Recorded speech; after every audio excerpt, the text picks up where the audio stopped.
think this thing is finally streaming. I can't hear myself.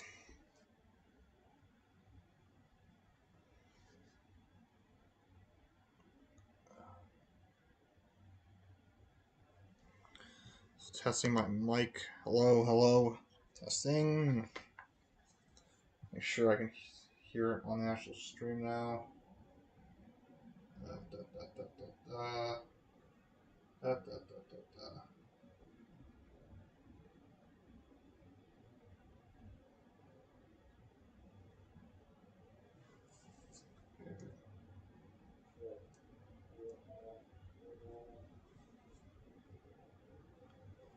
Hello, testing 1, 2, 3. Everyone hear me perfectly fine? Are we heard perfectly fine? Ah, come on.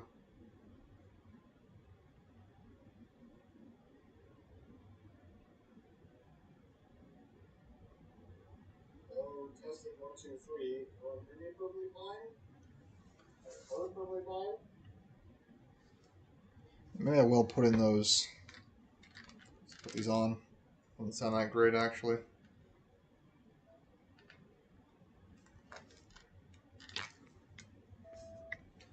Let's change the audio output now.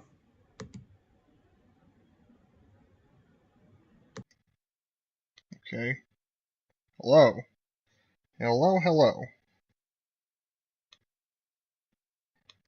Let's get rid of that. Hello, hello. Now just make sure that sounds good. Do I have it the right way? Okay. Hello. Hello, hello. Let's get rid of that. Hello, hello.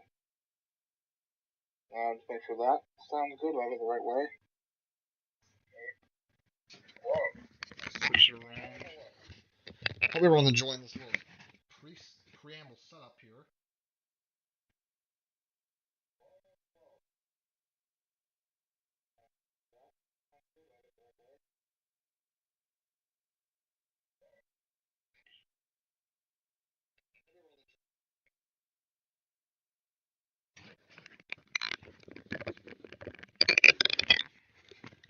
I don't know what sounded better, actually. It's hard to tell.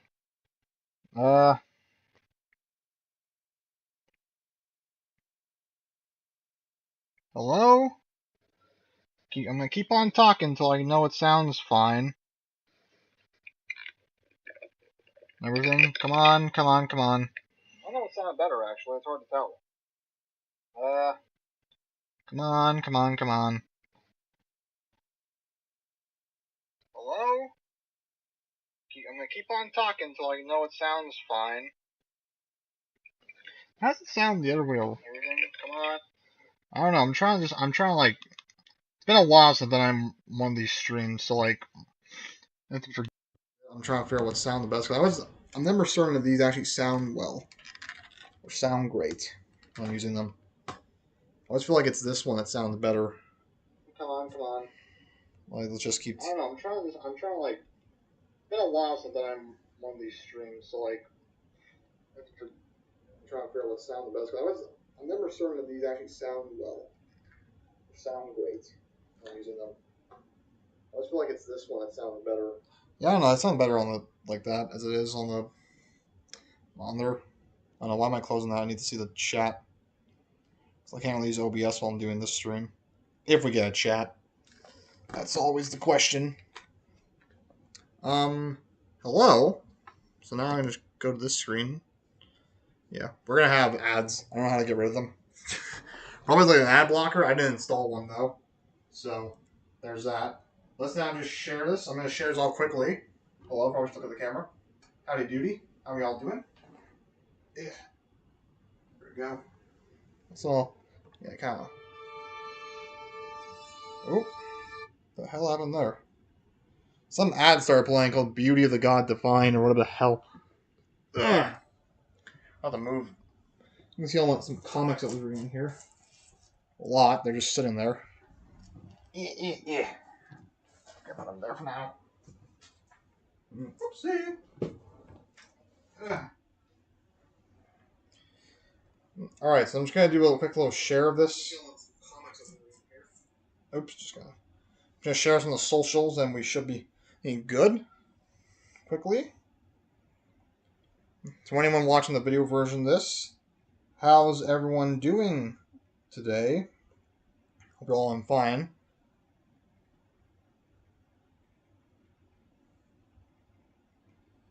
Okay, I put one out on Instagram. To anyone who is joining us, yeah, sorry for a bit of a delay we had. They kind of changed around a bit, OBS and YouTube, how they do sample live streams. I was a little confused. It was taking me a while to figure out. We're good, like, what, 20 minutes late? Which that's never great.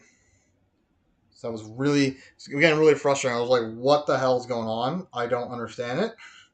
It's getting a little bullshit. But, we have one viewer who's joining us. Hello, one viewer. It's also St. Patty's Day. Good old St. Patty's Day. Well, we're doing this stream. A lot of fun. Fun to be had all around. Where's the photo? There it is. Yes. Hopefully you're all wearing some St. Patrick's Day stuff or green of any kind. You all know that's what we all want to see. Let's sit a little further back. My sword's kind of leaning forward all the time here. Yes, I guess preamble's a little done. Yes, welcome. First live stream in a while. Last one we did was Christmas of 2024. We played the Grinch video game on live. That was fun. Haven't really done one in a while because I haven't really felt like doing one or really thought of anyone to do. We stopped doing Resident Evil live streams a little bit ago because it's just like a little tough to do. Like during this past year, I wasn't really been able to do that. Plus, I didn't really want to do them again still. But still want to do Resident Evil stuff. But yeah, I thought this is an idea I had. Why not? I do a live stream ranking or tier list ranking all the 2025 movies I watched last year. Because, I like doing videos where I talk about, like, ranking the film lists off from last year. I've done a few of them, but it's always difficult doing them because I'm like, it's always late, they're hard to edit, gotta get the footage and whatever. Then I decided, you know what? People love tier lists. They love seeing tier lists. I don't have time to make this into an actual video, so we'll just do a live stream of it, and then you can watch it later. So yeah, it should be all good. Yeah, I do apologize again about the ads on here. I don't know how to get rid of them. Again, it's probably you need an ad blocker, or maybe you need to download the thing, or have an account. I don't really know how to get rid of the ads. I know what I did with them last time I made a video on tier lists when I was ranking 2024 video games. So, I mean, it shouldn't be too much of a problem, I think. It should be fine, I guess. Yes, but as you can see, we have a lot of movies to get through this list. Some won't take long, some will take long, maybe. Who knows? There's a grand total of 57, I believe, on here. Let me check my math again on Letterboxd. So I have privately ranked these on Letterboxd from best to worst. And once, this live stream done, I'll publish it publicly on Letterboxd. The link to my Letterboxd is down below in the description if you want to go follow me there. But yeah, for now, so I know where all these rank for me personally, but I'm now going to just put them in a tier list. It could also possibly change. 58. It's 58 film we got on here. So yeah, and I ordered them, for the most part, in the release order they came out in this year. The only one I messed up with was the one at the very bottom, which I'm just now realizing you can't even see it on the stream. Let's fix it up quickly. Maybe shrink. I mean, it's probably not that big of a deal. It's mostly... I don't know if it's going to make any improvement. You can't really see the last two in there anyways. It's like, whatever. But yeah, I think it should be fun. I really enjoy movies. Last year I watched over 190 movies. I know, I couldn't get to 200. Really disappointing. And just as 58 movies, which is a little drop in the whole puddle. Some of these also I watched between January and March of now, but still count them anyways, because 25 movies. Yeah, we're already late starting my 30 minutes, so probably no longer preamble we should be doing. Let's just get into this. No one else is watching the stream now, so that sucks, but some people will join probably soon. Who knows? And yeah, let's get into this tier list ranking, shall we? This is definitely going to be storing my back after a while. It's not easy to do on this couch. Alright, so let's start the tier list ranking, shall we, with the first movie on our list, which was, I didn't realize would be the first film on here. You're Cordially Invited, which was a Amazon Prime comedy starring Will Ferrell and Reese Witherspoon, which is about their two families. Kids are about to get married, and they somehow accidentally both book the same venue somehow. Yeah, this is. Oh, I got something in my eye. Sorry. Damn it. Alright, yeah, this one, your coach invited, is a. I don't know, like, is it a C or D? Like, it's like, okay, here's the thing. What is it? I love Will Ferrell's, like, older comedies, you know, a lot of them are great, you know, Anchorman, Elf, Talladega Nights, like, other guys, like, a lot of that stuff is really funny, really great. I have felt he is kind of.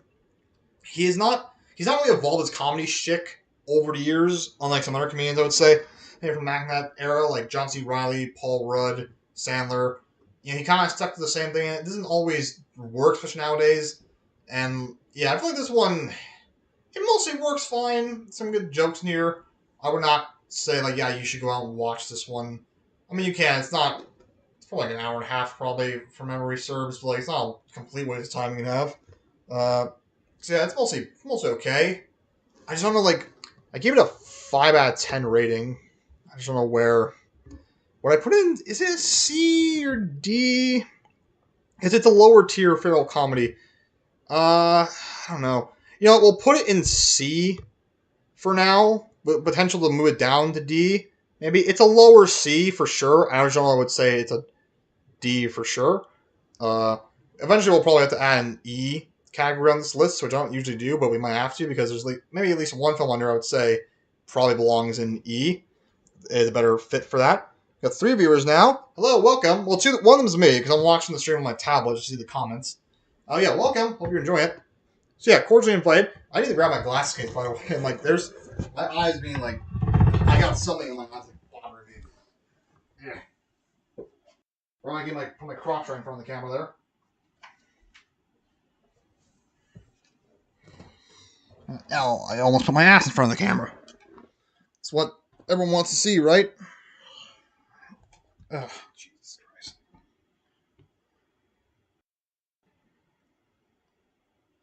Ugh. Well, that's done. Okay. Enough dilly-dallying, shall we? Let's get back to the list.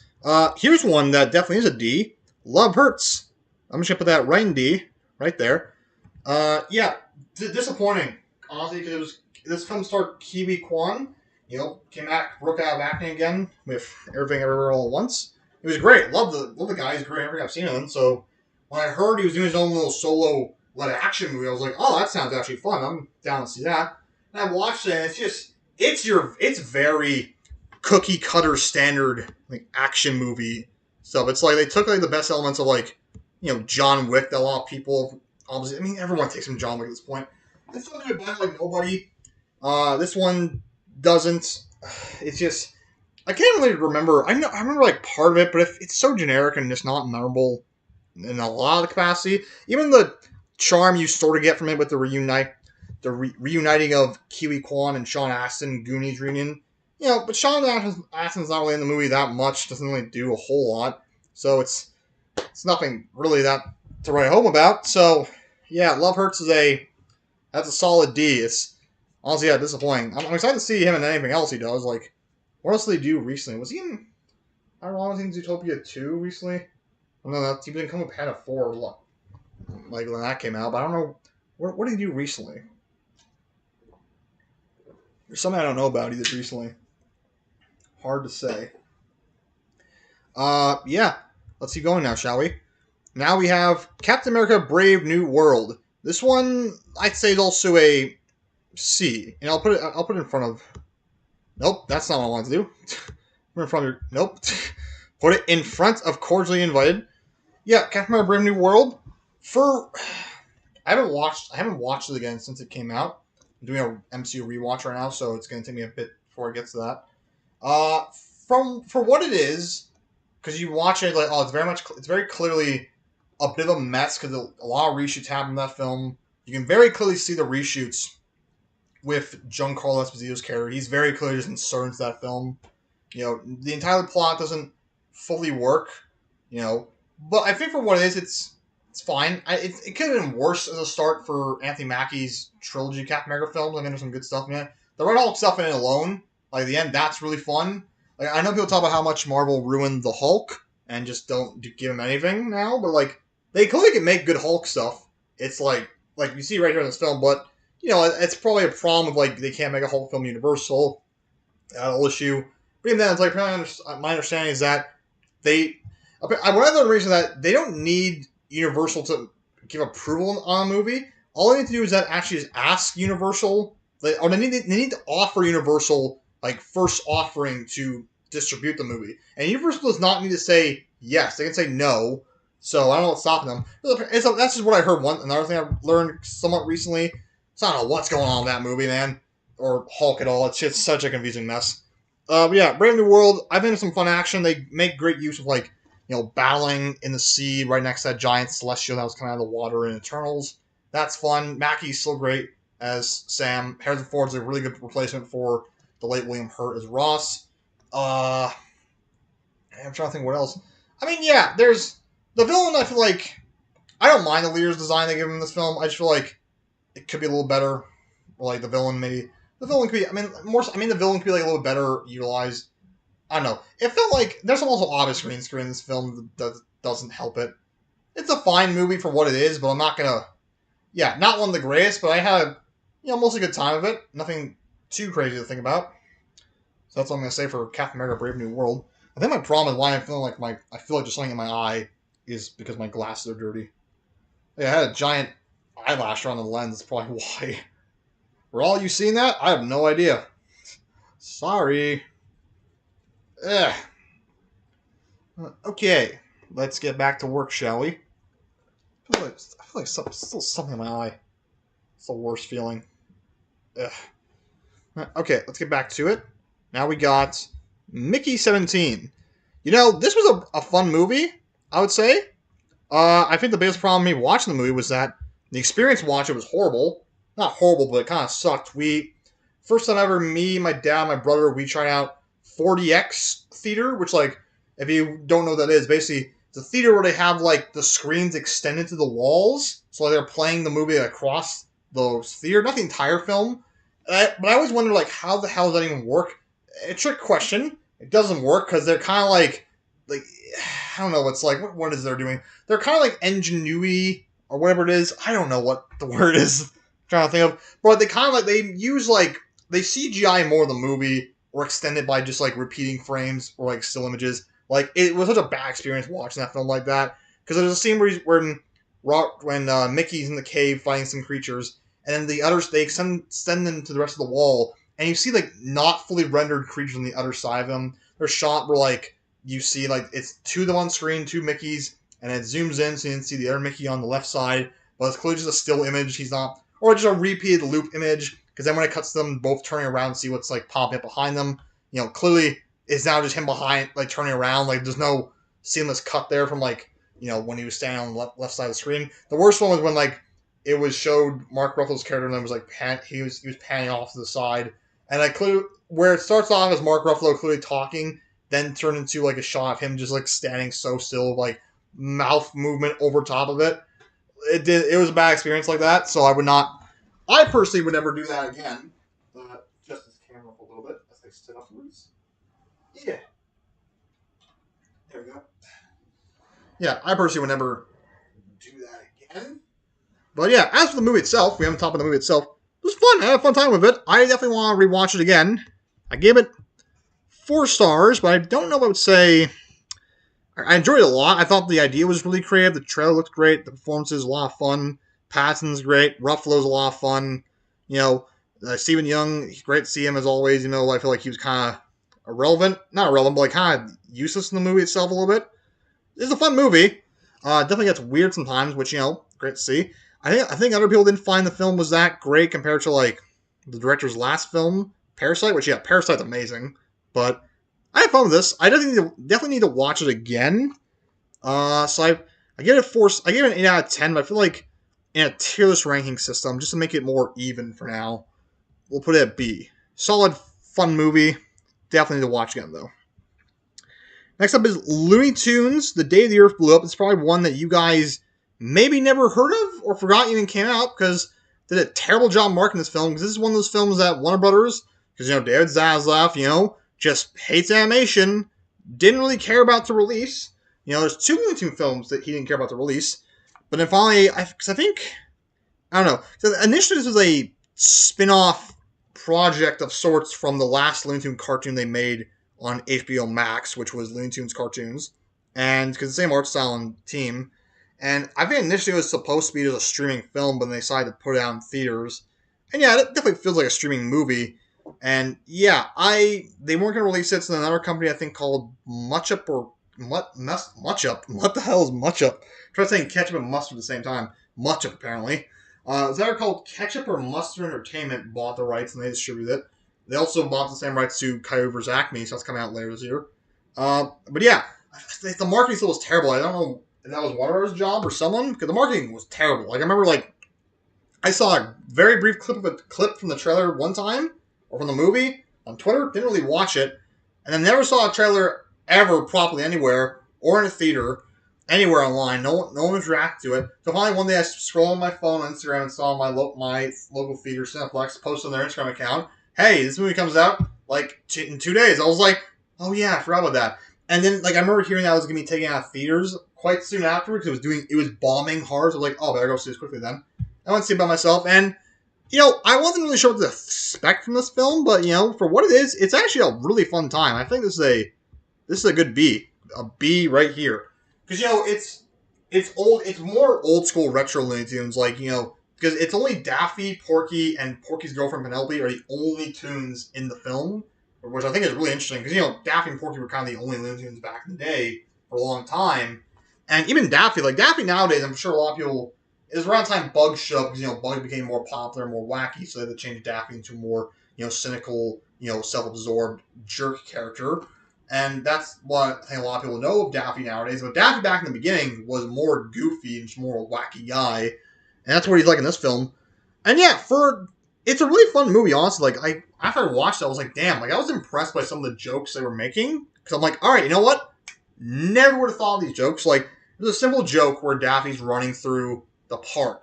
And he's going crazy. Literally, he's running through the park, going crazy, and, just crashing into everything. So he has all this stuff now on him at the end of it. It's freak out. There's a rubber ducky around. There's a tree branch sticking out. And there's someone's food on top of him. He looks deranged.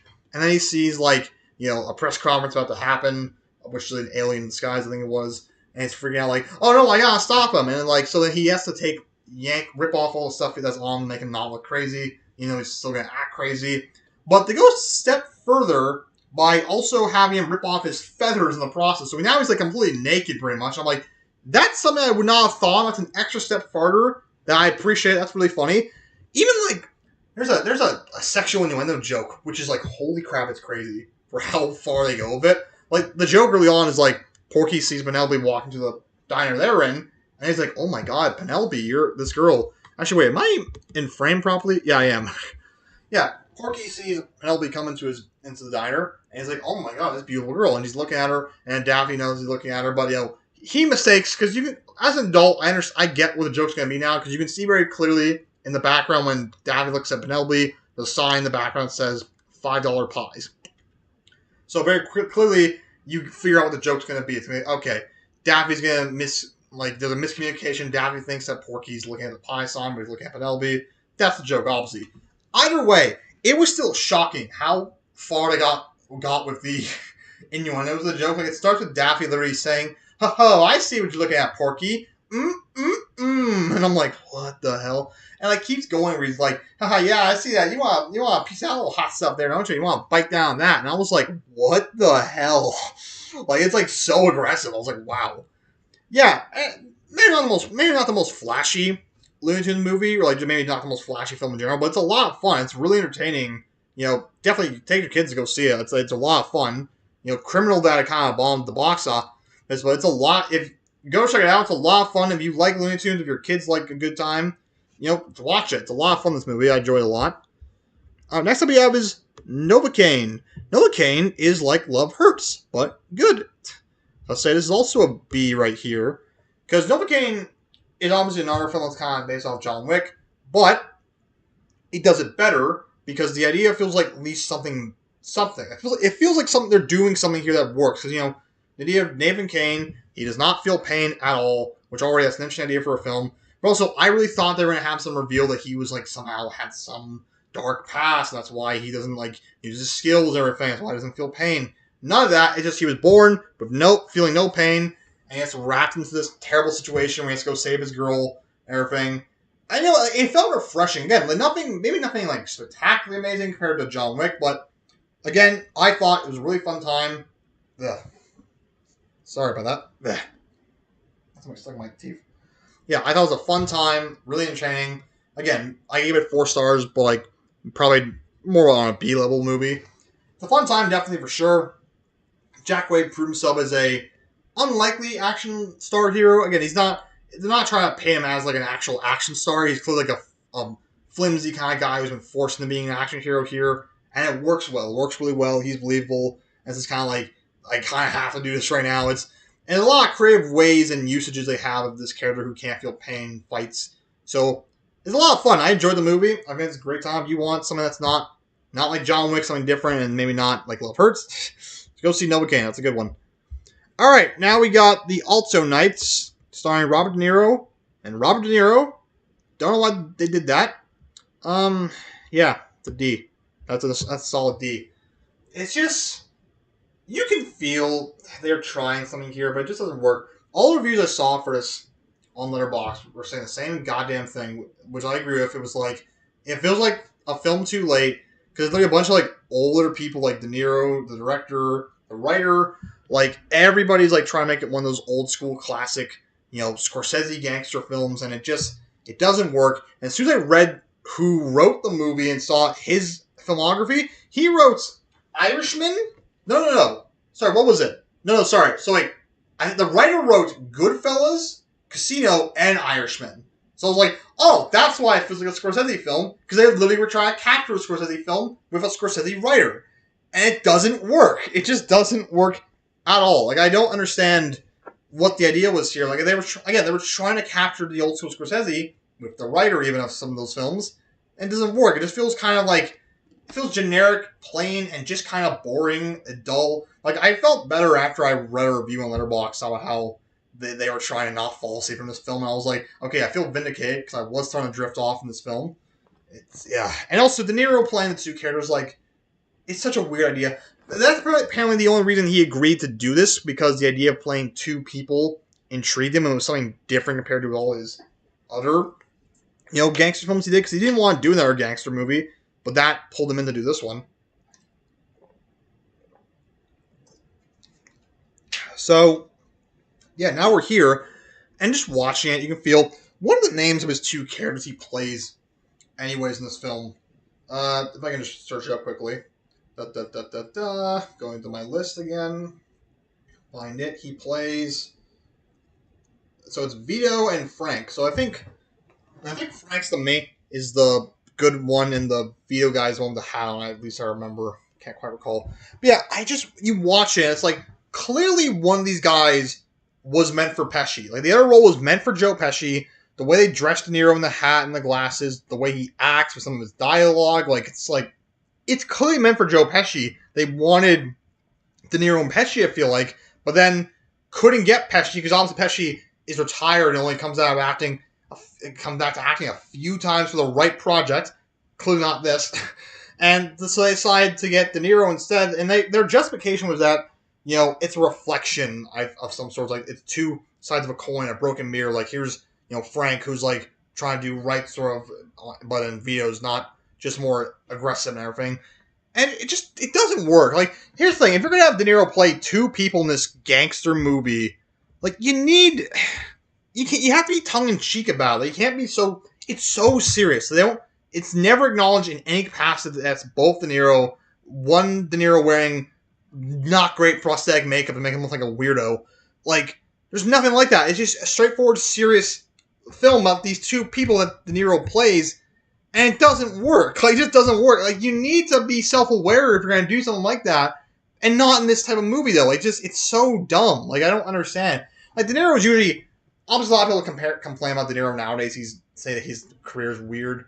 Like, look, he did some of the best movies ever made. Give a guy a chance to do some weird stuff, whatever, he probably doesn't care. He still makes some good movies every now and then, like Irishman, Killer's Flower Moon, You know, can't think of anything else at the time. But, this is not one of those good ones he's made. Like, after I watched this, I think I watched Mean Streets for the first time finally a few days later. Man, he's electric in that movie. And here he's just, I don't know what he was in this movie, honestly. But yeah, Alternatives, that's a D. Not good. Death of a Unicorn, which I think is also going in C. A lot of B's and C's so far. First off, film came out on my birthday, March 28th, so bonus. I gotta lean back a bit, man. My back's got to give me a cramp. Ugh. Maybe I gotta zoom in the camera a little bit because I'm getting a cramp a little bit. Because I need kind of if you'll bear with me while I do this in real time. Nope.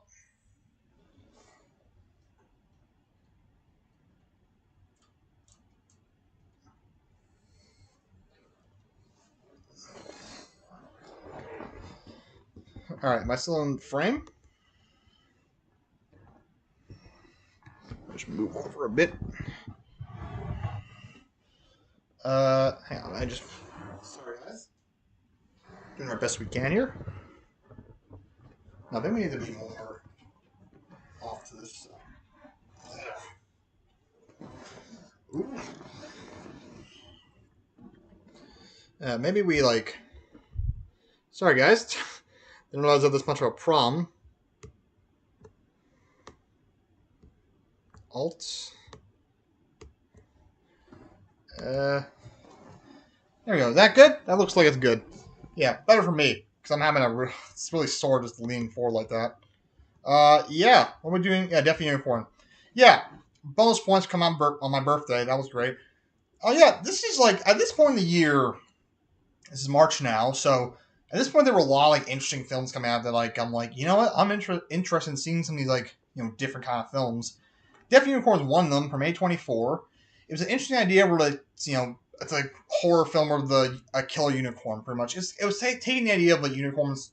Ugh, goddamn, basically the idea of this more monstrous unicorns that it's based on actual unicorn lore. Apparently, years and years and years ago, unicorns were actually depicted more as these violent creatures as opposed to nowadays where we've kind of just said they're these more cutesy, fun, cuddly creatures that are attached to rainbows and whatever. But no, old folklore of unicorns that they were much more violent creatures. And maybe not the greatest thing ever. It's definitely nothing to really write home about, but it's fun. I think the concept alone was entertaining. Ugh, voice crack bad there. The concept alone was entertaining to make you want to watch it. It's good casting. Got Paul Rudd, Jenna Ortega, Will Poulter, Richard E. Grant. A lot of fun here. They carried a lot. Jenna Ortega, she's always great and stuff she's in. Fantasy, of course, she does not have a lot of great projects she gets cast in. Paul Rudd's always fun. It's an entertaining concept. Maybe it doesn't do anything too much to make you really sit on and go, that was one of the greatest things ever, or one of the best horror kind of things, or monster movies. But, it's an okay time. I definitely came out of that going, this was good. I liked it. So, yeah. Can move that above cordially invited. I'll move more of them around as we go, of course. I'm not going to do it all the time. But yeah. Definitely Unicorn is a C. Now we got the Minecraft movie. That's going in D. I thought it sucked. First off, I had no desire to see this movie in the theaters because as soon as I saw everyone doing all that chicken jockey crazy, flipping their popcorn around, unleashing live chickens in the theater, guys grow up. I'm not gonna go support this film in the theaters at all because that is stupid. I hate that. Oh my god, that was so dumb, man. As for the Minecraft movie itself, I didn't care about it when it was announced. I'm like, live action Minecraft movie sounds dumb. Why are we doing this? And yeah, I watched it later on home. And I'm like, yeah, it was bad. Honestly, I've never seen a more fake looking movie. I'm not just saying CGI or anything, but the color grading was way too high. It just didn't look real. There was some bad green screen, of course, but the opening of the movie with Jack Black's Steve character describing everything talking about how my name is Steve and I live in this Minecraft world. It's and you see him in front of these backgrounds. talk about how in this office space he used to work at, then he's staying from his home and having a little dance party with the pandas all in the opening. Like, it looked so fake. That whole opening stuff looked fake as hell to me. And I'm like, it looks like Jack Black promoting the game rather than like, for a movie. Like, it looks like more like a commercial than the actual, like, I don't know, $200 million budget film. It's like, it looked insane to me. And again, the film itself is like, I don't know what it is. Like, I think the movie also was struggled to figure out who they wanted the lead character to be. Like, even the poster, like, you look at it, like, Jason Momoa is the one front and center, even though it's about Steve, like, sort of. Like, he's also the main, like, it starts off as Steve is the main character, but then afterwards, we get Jason Momoa comes in, he's sort of the main character, and then the kid, who's, I don't know, his name's Sean, Michael, whatever, I don't care. Like, he comes in, it's like, now he's kind of the main character. And it's like, I don't think the film knew who their main character was supposed to be, who they wanted to focus on the most as the lead. It was just like, okay. And I didn't really feel like connection, friendship that, Jason Momoa and Steve felt. I don't remember what the hell Jason Momoa's character's name is. He's just Jason Momoa to me. I didn't feel that friendship at all. And then also there's the kid's sister, played by Emma, not McKay. What's her name? I don't know. She's from Wednesday. She's fine. And then you have Danielle Brooks' character who, like a lot of people said, what's the point of this character? She has no point in the movie. I feel bad for her. I like her. She's a great Peacemaker, but she has no point in this movie. And also, single-handedly had the worst joke I heard from any movie last year, where Jennifer Coolidge is a whole side plot with where she's dating one of the villagers, which that's already a whole thing. And they go to dinner at a restaurant, and she's talking about how, like, oh man, I'm starting to feel something, I think. And it's like, the villager, all he does is just go, huh. Finally, a waitress comes over and asks them, ask the villager, oh, are you Finnish? And then Jennifer Coolidge goes, oh no, he's actually Swedish. Oh my god. Like, when I heard that, I'm like, that is the dumbest joke I think I've ever heard. Like, you could not make a dumber joke. Like, that was so bad. Ugh, like, it was so stupid. Like, just like, I guess, honestly, between the two Jack Black films I saw this year, this is definitely not the worst somehow. I was shocked to learn that. But it's not. I would not go home and top of... I mean, look, people try to defend this film going, oh, it's for kids, don't be too harsh on it. I've seen better kids' movies that are also treat them not, like, stupid. This is more like just being dumb, like, wacky stuff. Like, I've seen better kids' films that are still intelligent in some way. Like, I think it was the same day I watched this, or the day before, I watched the Christmas film Klaus for the first time from Netflix. That's a really great animated film. It's for kids. It's got a great message. Also great for adults. I cried watching it. I won't lie. Like, it's a really great film. And, like, that's for kids. Then treats them with respect and has a really well intelligent, like, sought message. But also has the dumb, funny stuff for kids. Like, it works well. This doesn't. So... I don't know. It's just the whole idea of doing this film live action was also just stupid. So, whatever. Drop. We'll make this one go quicker, maybe. Drop was a film that came out. C. Put in C. Don't worry, we're gonna have something a bit higher soon. We have nothing in S and A tier yet, or F. Yeah, Drop is a film basically that I was intrigued to see by the concept where basically this girl goes on a date with this guy in a restaurant. And all of a sudden, someone contacts her in the restaurant saying that she has to kill this guy, but she doesn't know why. And we had to learn throughout the movie. And she can't do anything to call the cops or anything because the guy has security footage tapped into all the cameras around here and also even somehow tapped into everyone's phone so he can see everything she does. So she's trying to, like, not kill this guy, but also not pissing off this guy. So, like, she pretty much couldn't make a move. She had to kill this guy, but also was trying to get out of it at the same time. It was like, she doesn't want to kill this guy. I thought the concept alone was really interesting.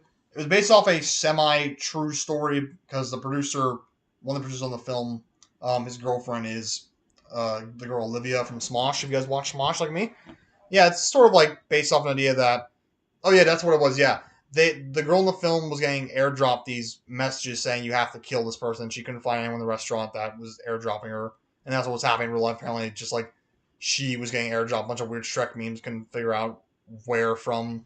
That's how something got started. But yeah, I thought it was good enough time. There's definitely a flimsy bit of bitness with the plot by the end and how they resolve it, because they kind of almost run themselves into a corner trying to how to resolve it. It mostly comes together in the end, but it's fine enough as it is. So yeah, drop. I'll put it in a C tier. Next up we got is Sinners. First one on this list, I think we can safely say, is S tier. Yes. Sinners is for certain S tier. Obviously, we're coming off after the Oscars now, which is also partly why I wanted to do this. Yeah, one didn't go crazy sweep at the Oscars this year as I thought it would actually. I got one less award than one battle after another, but it took home awards for like Ryan Coogler for screenplay. I apologize, I forget the name of the girl who did the cast and directing, but she got it wasn't the cast director, it was cinematography. That took home an award, and of course Michael B. Jordan took home an award for best actor. And yeah, like obviously it's a vampire film, but like everyone talked about this. Like there was so much nuance, a lot more interesting ideas to it besides just being a simple monster film. Like there was, like I remember like seeing an interview with Omar Miller talk about how like it's a much more than that. It's a more dynamic movie. It's entertaining. It's like a popcorn flick, but also the musical in a way. Just like there's so many facets to it. Like that is so interesting. Like the whole music element alone. Like, it's kind of like old school music as it is.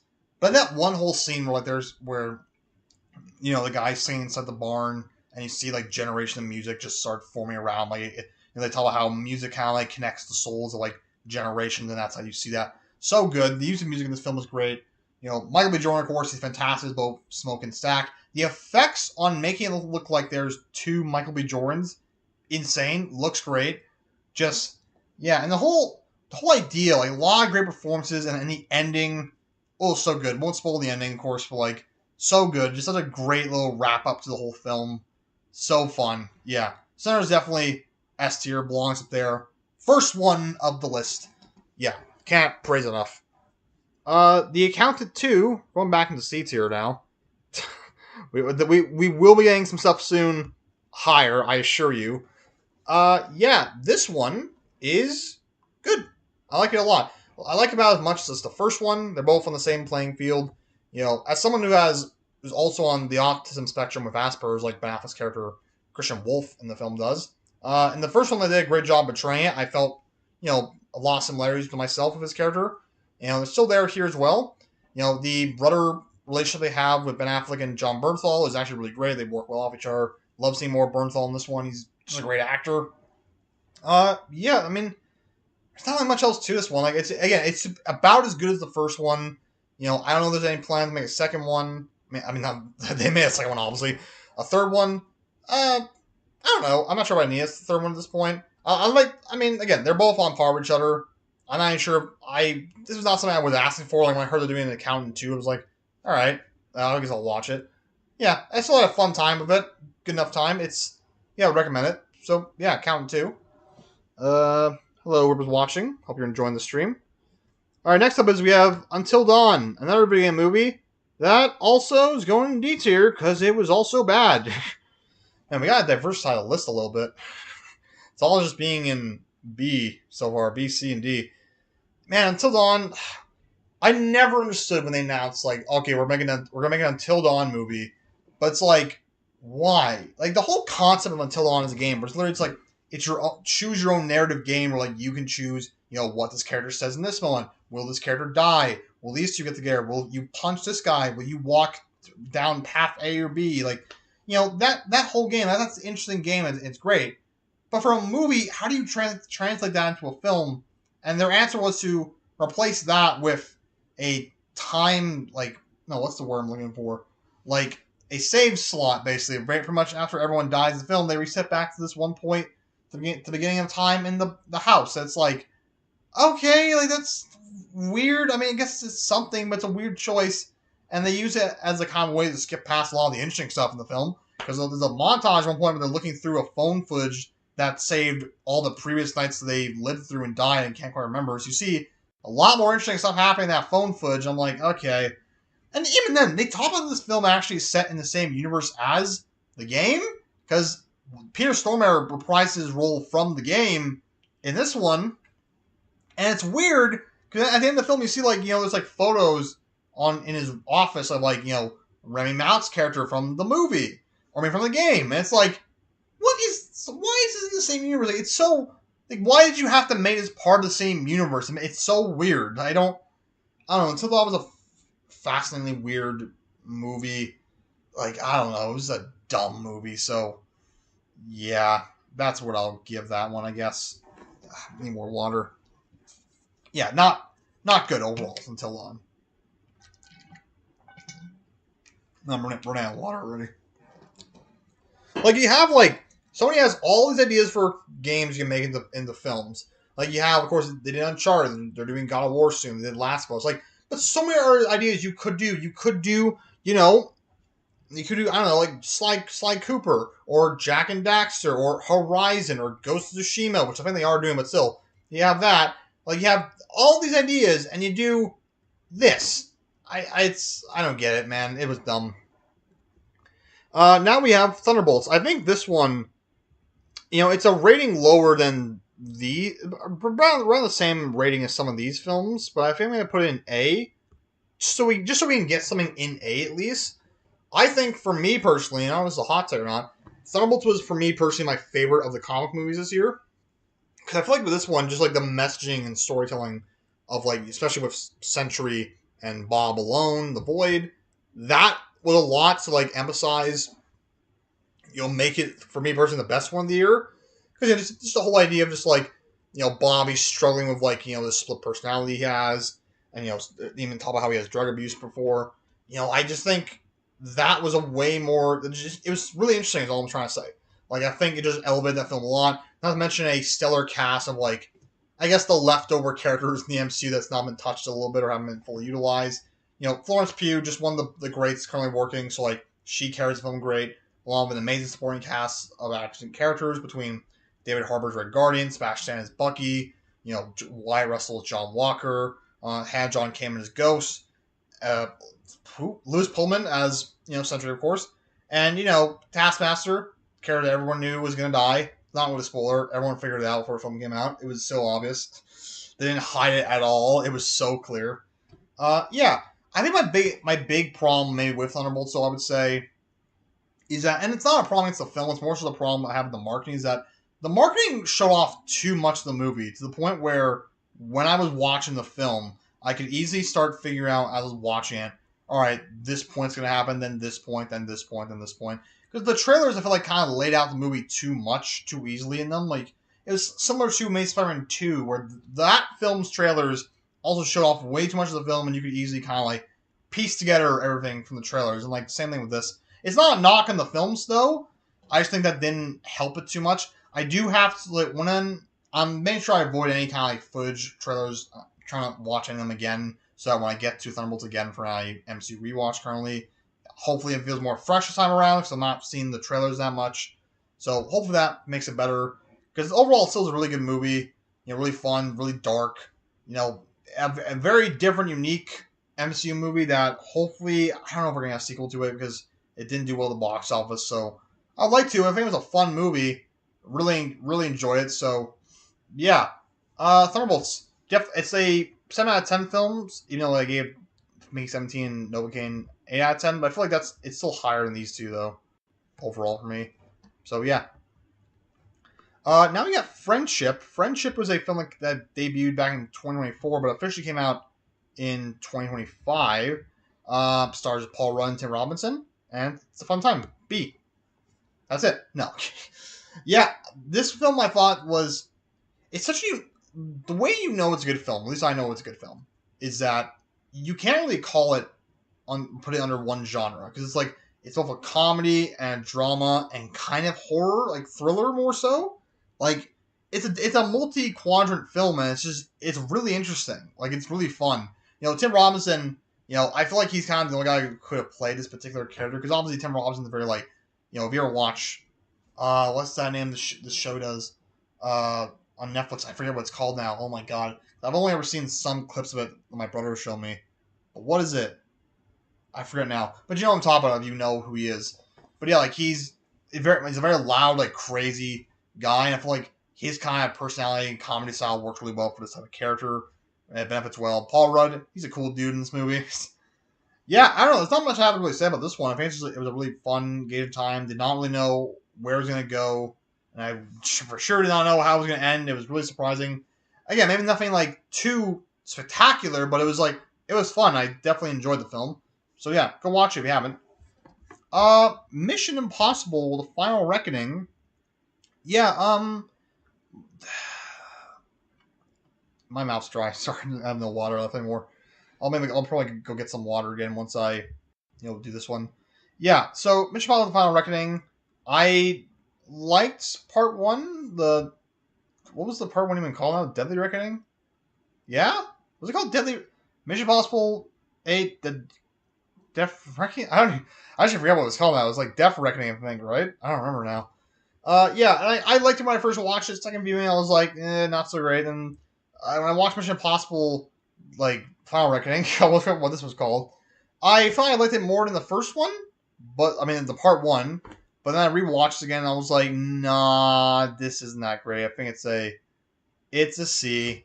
Gotta put it in the C tier. Also, we'll move that again later on. You're cordially invited. Yeah, actually, no, let's just put it over here, I guess.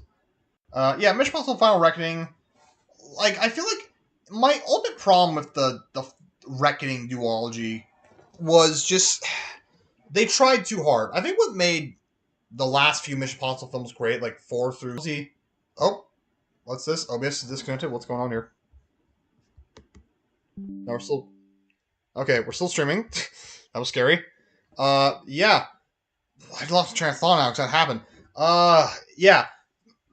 The problem I had with the Reckoning films, though, I feel like like I said, where they were just they were just making good movies. Previously, they were trying now to make a great movie, which obviously sometimes can yield great results. But I feel like with these ones, like them trying really hard to make the best Mission Impossible they can, didn't land correctly because they're trying so hard that it just didn't fully land. And also because this one in particular, they're trying to connect it so hard to all the movies, which I don't know. It really didn't work them doing that. Like it was so egregious the connection they had to the third film. I was like, oh my god, it was like it was so dumb. And even then, they establish a connection back to the first film with the character that John Voight plays, like Jim Phelps. I think is that his name? Yeah, Jim Phelps. It was Phelps something. And when the movie happened, when I first saw it, I was like, okay, it didn't really do anything much to me. I forgot about it completely. So when I watched the second time, I was like, oh yeah, I forgot about that.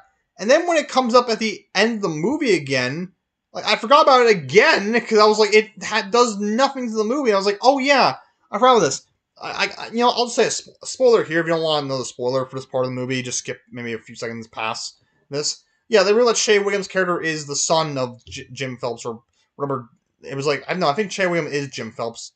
I don't remember now. But like he's the son of John Voight's character in the first film, who's obviously a character from the original Mission Impossible series. And literally, I forgot about it after I watched it the first time, and while I was watching it, I forgot about it again because it plays no part in the movie at all. It's so irrelevant to the story. So I don't know. Yeah, and like there's some good stunt work I guess in this. Like the whole plane sequence at the end, it's great. The way that the villain dies in that sequence, hilarious. But, it's cool, but it doesn't feel as impressive as previous plane sequences like from Mission Impossible 5. And the underwater sequence feels like it brings the film kind of to a screeching halt. It's again also not as impressive as the one from 5, which like even then like if the one in this one feels way too long and just I don't know. And again, I don't know. It's like it just tries too hard. I feel like the villain also has never like too messed in. He felt just kind of meh to me. I feel like it just these last two Mission Impossibles tried too hard to be something amazing when they should have just tried doing a good movie instead. So that's my opinion on that. So yeah, there's that one.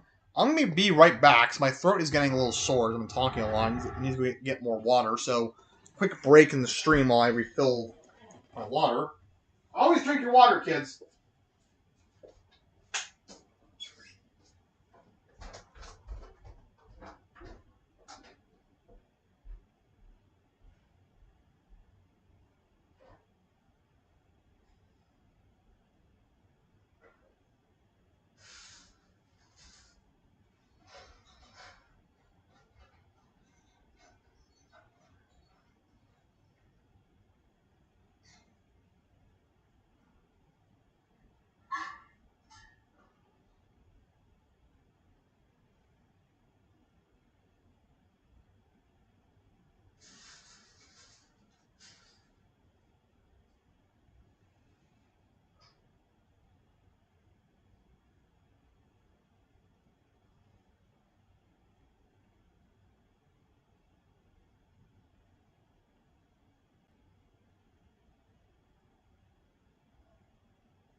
Yeah, our water's come through my fridge is like really slow, so like, it took a little bit longer, obviously. My apologies. But yeah, we're back. So yeah, Final Reckoning. Only a C. It's only okay. Good enough for what it is. And when am I gonna have more in the S and A tier? I'm just looking at it. Yeah, we're gonna eventually have some stuff in there. It's just gonna take a little bit. It's just so funny. Look, they're so barren up here. There's nothing there. We'll obviously look around. Someone maybe move stuff around. Bring Her Back, the second film by the Raka Raka guys, Danny and Michael Philippou. Yes, let's put an A. We'll put an A. Add up there in the A section. Yeah, this one, I do think their first one, Talk Me, was better because that one also had still a creepy horror edge, but also a bit of a fun vibe to it. This one has no fun vibe to it. Like, it's a very dark, depressing, upsetting film. Like, I get me and my brother went to see my dad. He's not really bothered by creepy stuff, but there was like one thing in this film with like, the kid involving a knife that he was like, ugh. Even he was a little kind of like disturbed. Oh God. Even he was kind of disturbed by. Ugh, I'm choking almost talking about movies. Ugh. I love movies so much, I'm gonna die talking about them. Yeah. Oh, jeez, sorry about that. My throat's really dry right now. Yeah, like it's a really upsetting film. Like if you, again, go into this film with with like a little hesitation, maybe. I don't know, not hesitation, a little preparedness because it is upsetting if you want to watch it. There's a lot of upsetting stuff, but still, it's still really good. It's a really good made horror film. Like the performances, but like because mostly it's two young kids we have plus Sally Hawkins as the weird mom. She's great. The two main kids they're both great. They carry this film a lot. Just yeah, it's not much to really go into. It's just like it's an upsetting story. It's a lot of upsetting stuff that like, but it hits. Like it's not upsetting in a way where it's like it's not like you hate watching it, but it's still like it's engaging. Like you do feel like you had a good time watching it for the most part, even though again it's upsetting. Uh, yeah, I'm definitely curious to see what they do next. I know they're currently working on documentary. Jeez, man, I can't do words sometimes. Yeah, they're working on that based on underground wrestling or more a bit more violent type of wrestling out there. So I'm excited to see what that is and whatever the next film is. They were supposed to direct Street Fighter this year, but they dropped out to do Bring Her Back, which I would have. I'm not really a big Street Fighter fan, but I would have seen that film in a heartbeat with them directing it. Oh my god, I want to see them make an action film so bad. Like with what they can do on YouTube alone, be amazing. But yeah, really, really good stuff bringing back. So yeah, check it out. But again, if you don't like certain kind of upsetting stuff, especially with children, maybe don't watch it. But it's still it's a good movie. Next up we have is the Pinopian Scheme, a little bit of Wes Anderson. This is a B. It's all B. Yeah, I'm not seeing all of Wes Anderson's films. Excuse me. Only ones I've seen The Grand Budapest Hotel, Fantastic Mr. Fox, and Asteroid City. Fantastic Mr. Fox, I watched the first time this year, actually. Amazing film, one of my favorites now. Yeah, but my understanding of the Fallopian Scheme is that a lot of people were turning on Wes Anderson at this point. Because, I don't know, apparently people found this one not, like, they felt, I don't know, I don't know what they felt. They felt like Wes Anderson finally started to lose his touch, maybe, or, like, I don't know, apparently people didn't like this one a lot. And, like, I didn't love it, but I liked it. I thought there was some interesting stuff to it. It definitely didn't have the same kind of punch to it that other Wes Anderson films do. I mean, it still has, like, the beautiful, like, production design, the great cinematography, a lot of actors just given their all, all the usual suspects from, Wes Anderson. Benicio del Toro's the lead. He's great here. Also got a fun little, like, side appearance by Benedict Cumberbatch. He's just, like, if you want to see Benedict Cumberbatch look like an absolute freak, have a good time with him, it's this movie. He's a freak and he's just great in it. He's a lot of fun. And yeah, a lot of great people in it, like Michael Cera is great, Willem Dafoe. He's in this one, right? Yeah, he is. I'm pretty sure. Can't remember now. Tom Hanks, Jeffrey Wright, Bill Murray. Yeah, Willem Dafoe is in this. Yeah. Yeah, it's a good time. I will admit, this one was a bit more confusing at times and a little hard to follow, I felt. Which, I mean, so was Asteroid City a little bit, but like that one at least felt like there was more of a narrative you can at least fully understand. This one was a bit more tricky to fully figure out. But yeah, again, maybe not the best Anderson film, but like, it's still a good time. I still recommend checking it out. Now we have the ballerina from the world of John Wick. It's also gonna be a B. I know there's a lot of B's in here. We'll start moving stuff around maybe at some point. But yeah, ballerina. I unfortunately did not get to go watch it in theaters when it came out because I got busy and we went to Anaheim for VidCon, so I just didn't have time. And it took it out of theaters quick, I think, because it just wasn't doing well. Yeah, I think for doing a spinoff of John Wick, this is not bad. I think it does the job for the most part. Ana de Armas does a good job as the lead. You know, of course, we have a lot of the John Wick characters are back in this film. We have Keanu Reeves as John Wick, Ian McShane as Winston, and the final appearance for Lance Reddick as Sharon. I think that's how his name was pronounced. Yeah, and they're fun in the movie. I will admit, there's one scene early on with Keanu Reeves. The film is taking place in between 3 and 4, and like part of the beginning does have it happening during 3. So she meets John Wick there during events of that movie. And it really does feel like a self-insert, like just like, here's John Wick. It felt kind of weird. You know, and it's a simple like little revenge story, but like I will admit, there's no action in it that feels on the same par as the other Wick films. I mean, there's a lot of great stuff with like usage of like flamethrowers and grenades, but like nothing on the same par as the other John Wick films for sure. So apparently there was a point where apparently Chad Stasinski took over directing during some reshoots because they wanted to punch up a little bit, which I think you can definitely feel. Yeah, I mean, there's not much also this one. It just kind of feels like, yeah, it just feels like John Wick light. You know, it's nothing too amazing to write home about, nothing too terrible. It's a fun time though. I'm not saying it's bad. It is fun if you want to see more from the John Wick universe. It is cool. It's interesting. Adds more lore to it. Uh, yeah, I'm trying to think. Oh yeah, Norman Reedus, criminally underused, I would say. I was actually looking forward to seeing him in the film, seeing what's he gonna do, what's his role, and he doesn't really do that much. And I was like, oh, that kind of sucks. Like, okay, but yeah, I mean, I really don't have much to say about this film. It was a good time. Again, just not the strongest of the whole John Wick series overall. I mean, it's probably better than that TV show, which I never watched, but like heard it was not good. But who knows? Yeah, it's a good time. I'm not sure if we're going to see any more from this side of the world with the ballerina character. I would like to. I mean, they are making John Wick 5. They're doing a spinoff with Donnie Yen's character, and I think also, yeah, Donnie Yen's character, and are they doing a spinoff also with the daughter of Hiroyuki Sanada's character's daughter? I think so. Or is that also in Donnie Yen's spinoff? I don't know. Yeah, I mean, I'm down to see more from this John Wick universe. I mean, still, even though this is maybe not the best one, it still has a lot of good stuff in it that you can definitely have a good time out of. So, yeah. Almost forgot to include this one on the list. The Life of Chuck. This one also came out in 2094 originally, but it came out officially probably in 2025. I didn't know what to make of this one because I knew it was based off a Stephen King story, but it's a lesser known one. Like it's a more recent one, like it was a newspaper little short story.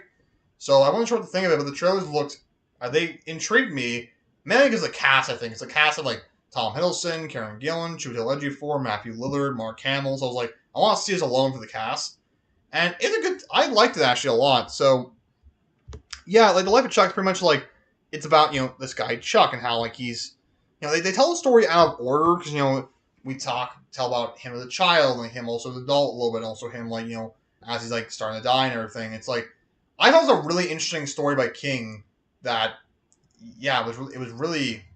It's hard to talk about some of these films without spoiling them. Also, like yeah, like because okay, spoilers I guess for this one. If you want spoilers for Life of Chuck, just go mute this one for a little bit. But yeah, because like I thought it was so interesting how the film starts where like you're in this town with like the character of Chiwetel and Karen and Matthew and oh yeah, Carl Lumbly also. I forgot about that.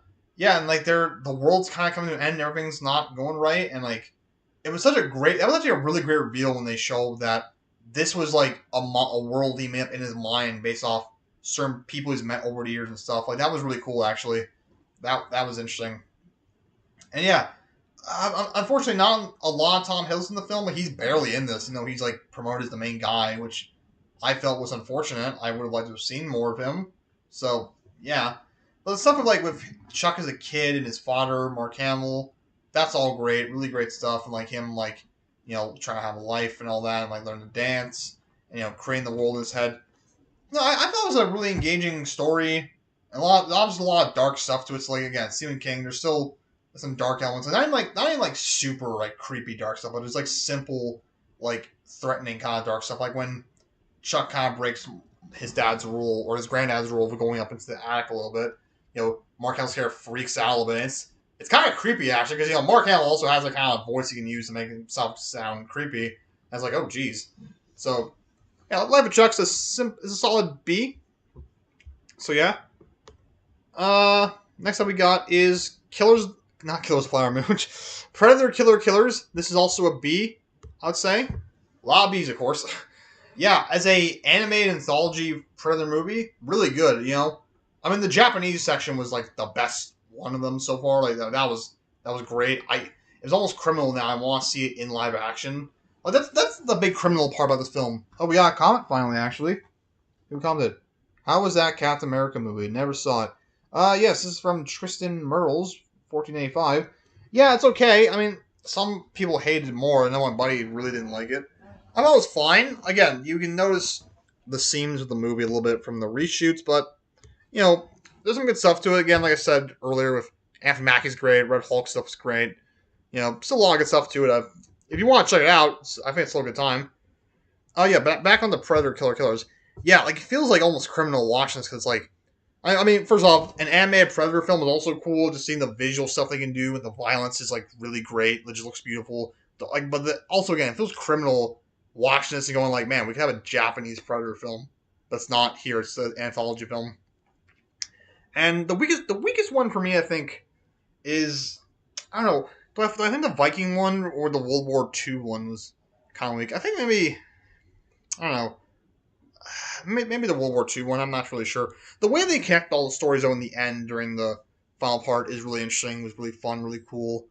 And yeah, just like I've watched all the Predator movies now. Finally this year. Well, I watched the Predator 1 and Prey a few years ago, but I watched all of them now finally, and they're great. Honestly, like I mean, some are not great, but like the world of Predator is interesting, the lore, all super cool. So I think this film does add on to it a lot, and yeah, I wonder if they're going to do any more animated Predator films.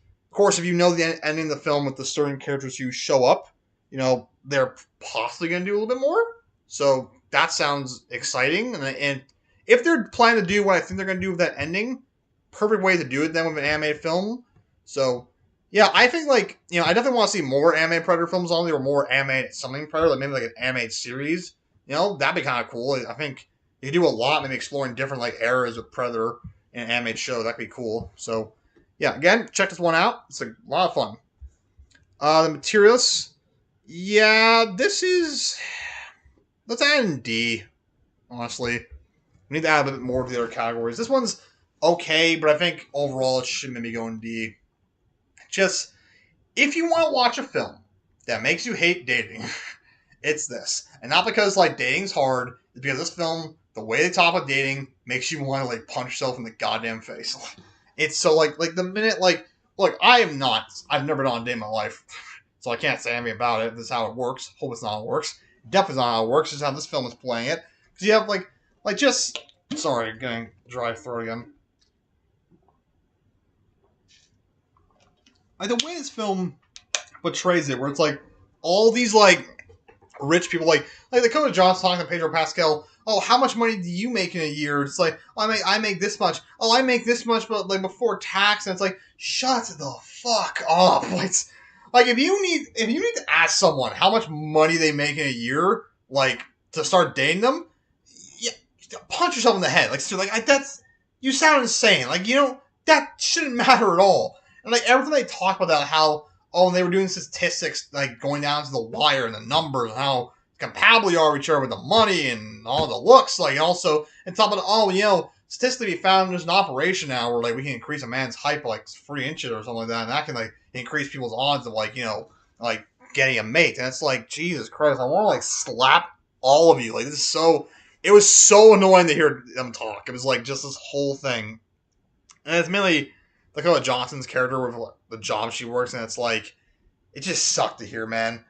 And yeah, it's a simple concept of a girl kind of torn between two guys, Pedro Pascal and Chris Evans. Fun time enough. Chris Evans, probably I'd say at this point, his best film he's done recently. I know, he's had not a lot of great films recently. Real? Thank you, Tristan. Wonder what's Probably, are you referring to Materialists? Like, I think that's probably what you are. Yeah, I mean, they're all pretty good in this film. So, it's just like, look, it's an okay movie. Like, it's mostly like, if you're gonna watch, if you just want to throw something on, sure, this is fine enough. Like, again, the chemistry or the actors alone do enough to help carry the movie through. Like, Chris Evans is pretty good. I like his character the most. But yeah, just like, it is definitely like the stink of like just hearing them talk about and just mathematically put dating all down to statistics is like so irritating. It's like does not work for me. So yeah, bone lengthening surgery. Oh yeah, that was the thing in the movie, and you see it actually happen and work at one point in the film, and it's like this is a real thing. I've never looked this up. I'm not gonna. Like this, it sounded so dumb. Yeah, the chemistry mostly and mostly the plot carry it, or the actors most carry it, but it's whatever. F1. Here we go. F1. It's also B. Should put it in B. Let's move something out of B maybe. No, it's gonna be a lot of stuff in B. That's gonna be the problem. Yeah, F1. I don't know. I didn't really get the whole appeal of it. I think it's a good movie. I just don't think it's like a great film. Like I know the common complaint was that it felt like just Top Gun, but with racing cars or F1 cars. And I wouldn't say entirely. I think there are some like differences to it, like the relation between like Brad Pitt's character and Damon Idris's character is not quite the same as like say Maverick and what the hell's his name and no, not Goose. What's Goose's son's name? Rooster. Yeah. It's not the same as Maverick and Rooster. A little bit, yes, obviously, like, the veteran talking to the new guy, telling him how to do it. But, like, the relationship is different because, with Maverick and Rooster, Maverick obviously, like, is his, uncle or godfather, was friend with his father. Feel he let his father down and, was trying to protect him and everything. And so he's pissed at that. So that's different there. Whereas, Brad Pitt and Damon Idris's characters, like, Brad Pitt's more just, like, he knows better. And Damon Idris is like, no, I gotta race my way. It's like, it's that. It's a different relationship, and obviously, but again, there are obvious similarities to Top Gun Maverick, but I wouldn't say entirely it's the same movie. But yeah, I mean, the racing stuff is great. Obviously, it looks spectacular how they shot. You really do feel like you're in the car with them racing. Looks crazy. Brad Pitt, I can't really say I saw a movie of Brad Pitt in it that I haven't liked. He's great. Usually in pretty much everything he does. Have you never seen Bullet Train? That's a good movie. Check it out. Yeah, I don't have much to say on F1. Just like it was long. It definitely felt the length to me. It was like starting to get boring in parts. So I was like, okay, let's kind of wrap this up. And I mean, yeah, again, if you want a good racing film, this is mostly what you'll get. I think a better film about racing of ones I've seen actually is Ford v Ferrari. But even that one's actually, I wouldn't even say a better racing film because the racing stuff's not the most interesting stuff in that movie. It's actually the preparation and all that stuff beforehand is great. But yeah, F1's still pretty good. Got another comment. What did we get? Live action Pixar cars. Yeah, I guess. So who would be Brad Pitt in that scenario? Would he be the Paul Newman character then? I guess so. I don't know.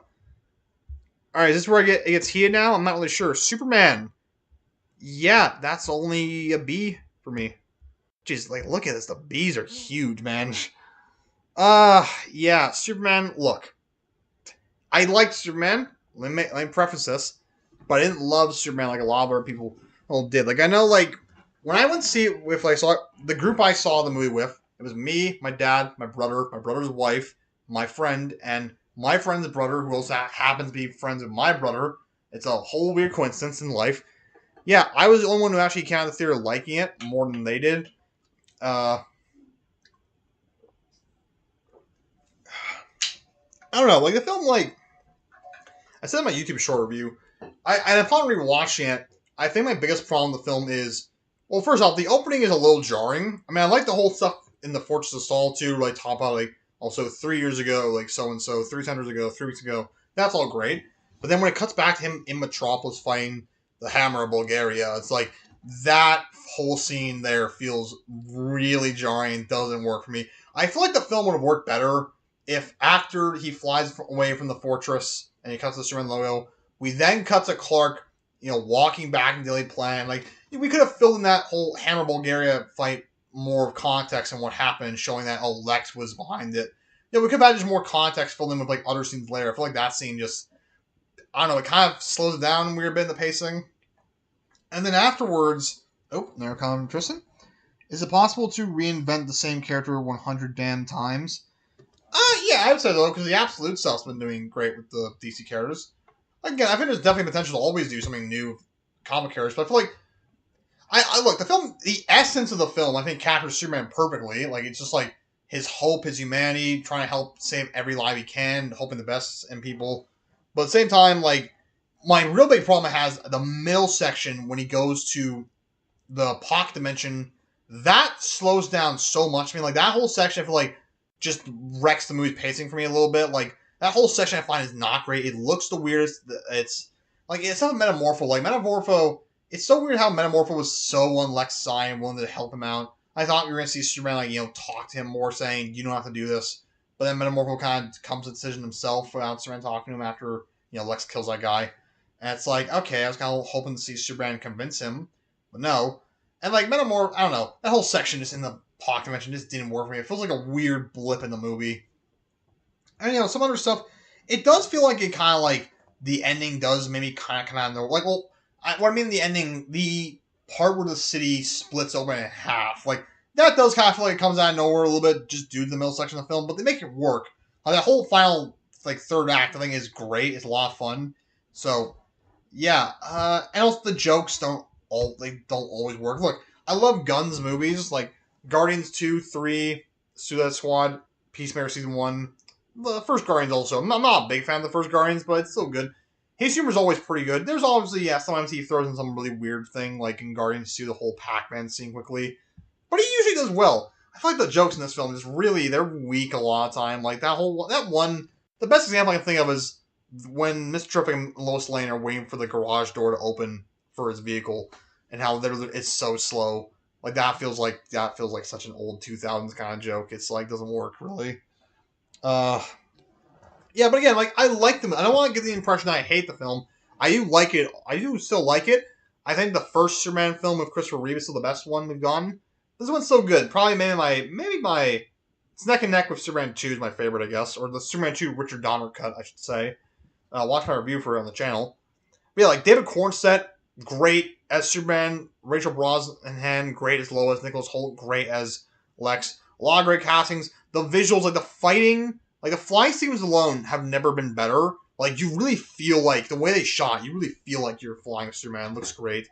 And again, the message of the film about, like, hope and, like, believing in people and being kind, like, that's, again, it's all, the essence of Superman, his comics and his stories are all there captured. It's great. It's just, yeah, I think some issues do hold it back a bit. I'm hopeful that Man Tomorrow corrects some of these issues. I don't know they will, because the film, most people love the movie completely, so, like, I don't know they're going to change much. But yeah, I'm hopeful Man Tomorrow is a little bit better. But still, I enjoyed the film a lot, though. Alright, next up we got is Fantastic Four First Steps.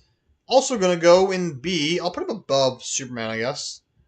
Yeah, I think if how I rank the comic films here, it would go Thunderbolts, Fantastic Four, Superman, then Captain America. Yeah, Fantastic Four was a bit more what I was expecting, kind of wanted. Again, I rated it about the exact same as Superman with a 7 out of 10. But I don't know, I started reading some of the old Fantastic Four comics at the time, which I did a review for. It's looking up some other stuff in Fantastic Four at the time, watching certain videos. And, I wanted a Fantastic Four film that really felt more like the comics. I did grow up watching the 2000 films with Chris Evans in Fantastic Four. I have a soft spot for those ones. I like them a lot still, even though I do admit they're not great. This one was a bit more what I wanted. It felt like a classic Fantastic Four. It was a family dynamic. They really felt like a family. Just doing, scientific stuff. Oh, God. Yeah, they felt like a family. The scientific stuff, like explorer elements, like celebrity aspect, the castings were all great. Like, I mean, Pedro, Vanessa, Joseph Quinn, what's his name, and Moss Batrack, they're all so great. They are so good as Fantastic Four. Like, Vanessa Kirby was definitely the standout for me in the movie. I love her as Sue Storm. Like, she was the one I was most excited about when I heard her casting that I saw in the film. Like, oh yeah, she's great.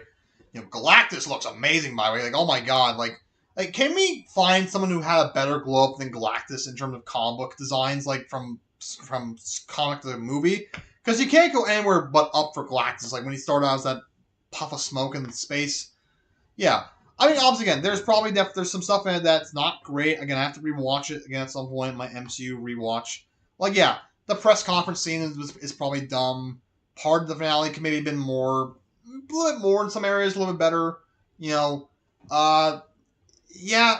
I mean, yeah. Again, I didn't rewatch again to see what my full opinions on it a little bit, but yeah, not a lot of stretching from Mr. Fantastic, I will say, which is not great. I mean, maybe that's just a hard effect to do.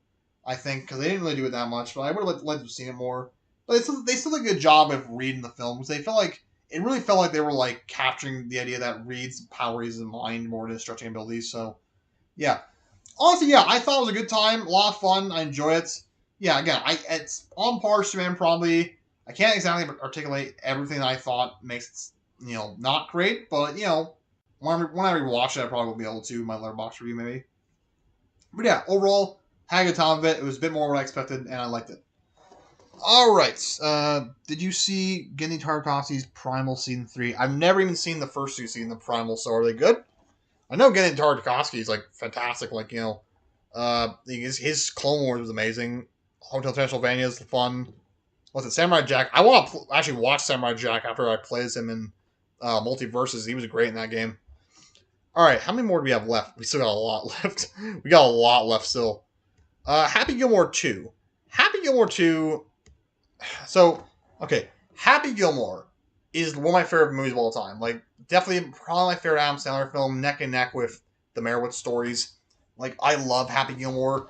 So when I heard if this sequel came out 5 or 10 years after the first one, because I was born in 2001, so 5 years after the film already came out. So if it was out around 2001 or 2006, by that point I would not have cared at all. So I'm like, oh yeah, more Happy Gilmore. And then maybe I would have gone a little bit like, yeah, it's not as great as the first one, but still, whatever. But they made it like 29 years later. And when they announced it, I was like, I don't know, man. I don't know. You really don't need a sequel. Like, at this point, I'm like, I didn't want this. I mean, I still wasn't really... I wasn't like, yeah, I'm so excited for it. But I was a little excited for it, I guess, because I do like Sandler as Happy Gilmore. I like the movie, like the original one. It's really good. It's really good. Not very much dialogue, but the story is really sick. A lot of cool combat. Okay, maybe I'll check it out one day. Thank you, recommendation. I gotta drink more water probably in between like takes. Yeah, I was a little excited for it still, I guess, but wasn't like really excited for it.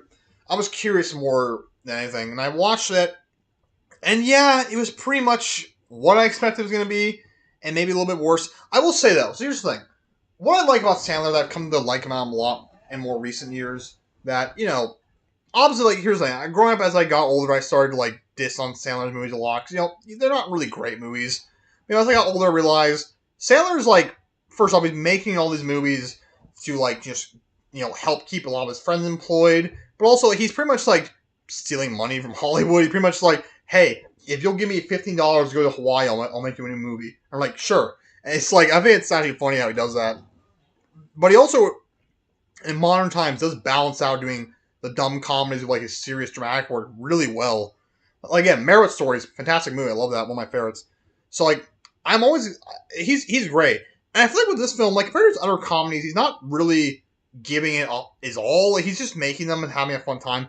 This one, he's like, I feel like he's really trying more than any other film because he knows Happy Gilmore, beloved, one of, if not his best film he ever made. Like, it's iconic. People love and talk about it to this day. So like, you can watch this one that he puts a lot of effort on screen. Even if a lot of effort is not great, I would say. Ugh, I got a hair coming out of my nose, I think, actually. Ditchy. Like, I don't know, let's put it in D. Let's pick it up on here. Like, that's about where it'd be. It's probably like high D, maybe, I'd say. Maybe even C. I don't know, let's put it in, actually, you know what? Oh, shoot. I'm gonna move it up to C. I would say it should be more of a C, D, but I like it a bit more than Cordially Invited. So yeah, let's put this one in D. Nope. Put that one in D finally. Ugh. I gotta like blow my nose actually. Damn it. Don't have any tissues. I'll just finish my statement on Happy Gilmore then. Yeah, that looks better actually having another film in D right now to not blow out C so much, but we just replace whatever. Uh actually I need to go blow my nose, sorry. I'll be right back again, folks. We have a tissue box over there, but it's empty right now. Oh jeez.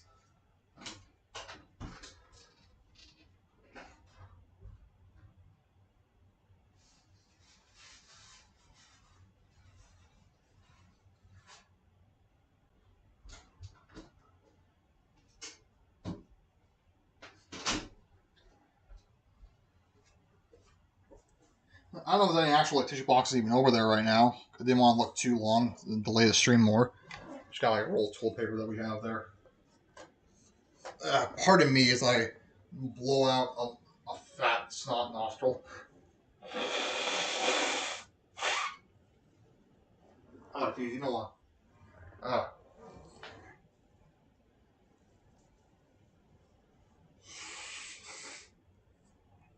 Oh, God. I feel better now, actually. Okay. Happy Gilmore. Happy Gilmore. Hey, when were you talking about? Yeah. Okay, yeah. Yeah, I think this looks better, actually, having Happy Gilmore in C and this in D. I like that one a little more in Course of Vibe. But yeah, again, it feels exactly as I expected, like just rehashing a lot of the same jokes because they're popular, and some of the jokes are not too great now. The story is weird because of what they have to do to extend it into a new film, which spoilers again for Happy Gilmore 2, I guess, if you want spoilers.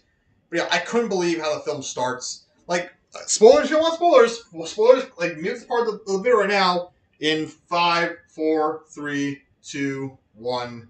Spoilers. Yeah, I can't believe they start the film, like, killing off, Virginia. Like, I'm like, what the hell, man? Like, I was like, and look, potentially probably because originally her role in the film is, of course, being this, like, character that he talks to in his dreams and she gives him, like, advice. Originally, that was going to be, Chubbs, like Carl Weathers. So Adam Sandler actually did confirm that he was going to have Carl Weathers back in this film as Chubbs to talk to him in his visions. And he talked Carl Weathers a lot about it. He was excited to do it. But then Carl Weathers then died suddenly, not long later. So then he had to quickly rewrite the film and change to, I guess, Virginia, which I don't think that does a good service to Virginia. And also, like, afterwards in the film, because he was like becomes a doesn't keep up with his bills and stops playing golf, he loses grandma's house then immediately. It's like that was the whole crutch of the first film, saving grandma's house, and this film then begins with like saying, "And Happy lost grandma's house for good." It's like that sucks. What the hell? And like I don't get why they did that. And like I also did not like when they had all so many kid characters, like the children of a lot of the characters who died from the first film, were like just actually died in real life because they acknowledge it in the film how so many of the characters from the films have died now. Of course, like Carl Weathers is dead now. The actress played the grandma, she's dead now. The guy who played the Donald, his name was the guy who shot Jackass, he's dead. Happy's old boss with a nail in his head, he's dead also. The actor, like so many people were dead, and they had like children of those characters all pop into the film. And like the first time they did it with like his boss's son, that was fine. But then they did it with like Chubbs' son, who also has a missing hand conveniently, and also then Donald has a son who is played by Eminem, I guess. And like to me, it was like this is overboard, man. And I know a lot of people hated the whole plot point of like the new extreme version of golf, like saying that's so dumb. And I talked to some people like that and they hated that, but I thought it was funny. It was goofy, but also it's like that's the point. You're not meant to like it. It's there. The whole point of that extreme, like more crazy version of golf, like crazy obstacles and like you're not supposed to like it. Like you're supposed to root against it. It's like yeah. And yeah, there are some parts that are really dumb. It's like, okay, they're deliberately messing up the hole. Like, you can't shoot that. So it's dumb. But, yeah, there's a lot of good stuff I still like in the film. Like, again, there's some good comedy still. Like, Sandler, again, he's putting in effort, you can see. Some of the new characters are great. Like, Bad Bunny's character, his new caddy, he's a lot of fun, actually. I like him a lot. What to do with Shooter McGavin, he's great. Chris M'Donald, he's just terrific. When he's playing Shooter, he's just firing off on all cylinders. He's great. You know, what's the other thing I forgot to top on? Just something I'm trying to remember now. Oh yeah, I also don't like how they explain why Happy's so good at golf. It just feels like an unnecessary thing to do. It's like, yeah, Happy Gilmore's a weird movie. It does feel. I don't know. I wouldn't mind honestly watching it again. I might watch again this year. 30th anniversary of Happy Gilmore this year, which is great. Yeah. Do I want to put it in D? I don't know. Let's leave it at D for now. Let's say just put something there in D because it's like I don't know. It's like it's not great, but it's pretty much what I expect. But it's fine enough, I guess. So yeah. Weapons. Finally, we have another A tier movie. Yeah, Weapons is great. Came out of nowhere. It's a really great horror films were doing great this year in general. Like any movies that were like horror based. Sinners, Bring Her Back, Weapons, really great stuff. I just love the idea of like what Weapons was. Like first off, it was also a multi-quadrant film because it's both a thriller and a horror and it's a mystery and it's like a bit of a comedy and a little bit of action, I guess. It's a lot of fun. It's really the whole story was interesting. Like how it was like somewhere. It also was like had a bit of Pulp Fiction design to it, where it was like different story were following and then they converge at the end, sort of in some way. That was really great. Josh Brolin's story. Oh god, I remember her name now. Actually, what is her name? My phone. What's the name of the girl? She's Silver Surfer, and she's the one girl in this, the main girl. I forget her name now. Damn it. It's Julie Garner. Yeah, on the tip of my tongue. Yeah, she's great in it. Olin Ehrenreich, Benedict Wong, Austin Abraham, Amy Madigan just won an Oscar for the film, which is great. I'm actually surprised she won, which is like still great. Yeah, it's a really creepy, scary, interesting, and just funny movie. Also, like the ending of the film is hilarious. Also, I think personally, maybe my favorite performance by Josh Brolin I've seen in the film. I haven't seen all of them yet. Like, I've never seen. I think he's in No Country for Old Men, and I heard that's great, obviously. So I gotta see that still. But yeah, it's a really. Now let's talk about it. Weapons is a really fun movie. It's really engaging. It's interesting. Like just great. Like, that whole side plot of Olin Ehrenreich and the junkie. Funny stuff there, man. Yeah, really great film. I will say my experience kind of sucked a little because at my cousin's house where I was watching it, the TV screen quality was not great with it. It's the way we were watching it, so it looked way too dark at times, so it was hard to see. So yeah, maybe I'll get that Blu-ray, watch it there. All right, here's another D right here. Honey Don't. Honey Don't gets a D, or Honey Do, because if you want to watch a movie with Margaret Qualley and Aubrey Plaza banging with not much else substance in the film besides that, this is the movie for you. Because like that's this movie in a nutshell. Like, it feels like there was more sex in this film than anything else. Like there were several scenes of like Margaret Qualley and Aubrey Plaza again like sexy with each other. Then there's Chris Evans having a few sexy scenes. There's like someone else having a sexy scene. I guess I don't know. Like, it just felt weird. Like I was looking forward to this film because it was done by one of the Coen brothers. Right at the time, I thought it was both of them, but it was just one of them. But, Mark Qualley's great, Chris Evans, Charlotte Day, Art Plaza. I'm like, this looks good. The trailer looked good, but then I watched it. I heard it wasn't great, and then I finally watched it on Prime, and I was like, what was this? Like, the film ended, and I was just like, what happened? Like, I don't really know what did we learn in the end of this movie. Like, it was just kind of like it really kind of just happened. Like the ending, it was like, all right. Like, I think there's a reason why the Coen Brothers are a package deal. No, look, I'm not trying to diss the qualities of this Coen Brother. Which one did this one? Gotta consult Letterboxd again. My favorite to do. Where is it? Here it is. Which one did this one? It was here it is. Ethan Coen. Yeah. Like obviously, look. Like I'm not trying to diss his achievements. Obviously he's made a lot of great stuff before. Again, No Country for Old Men is probably an amazing film that I gotta watch. Hail Caesar is another great one that the Coen Brothers did together. Didn't they do that one together? Apparently, they didn't. Did they? Huh? I'm looking at Letterboxd. Says they didn't do it. Oh, they did do it together. It looks weird on Letterboxd, I guess. Yeah, that's one I liked a lot. I know a lot of people didn't like Hail Caesar that much. I'm not really sure why, but I enjoyed it. That's great. Burn After Reading is a great one. Didn't they do a Fargo movie? I think they did. Something like that. Yeah, people love the Coen Brothers. Obviously, they're fantastic, and but yeah, I think maybe they work better as a duo. Because I guess when you split them up, you get this, where it's just like it feels like the film didn't know what they wanted to focus on because you have like because you had like this whole thing with Chris Evans, but then like after a while it changes into something else with like a different kind of like narrative we start following, and then there's another narrative early on in the film that feels like we're following, but then we're not.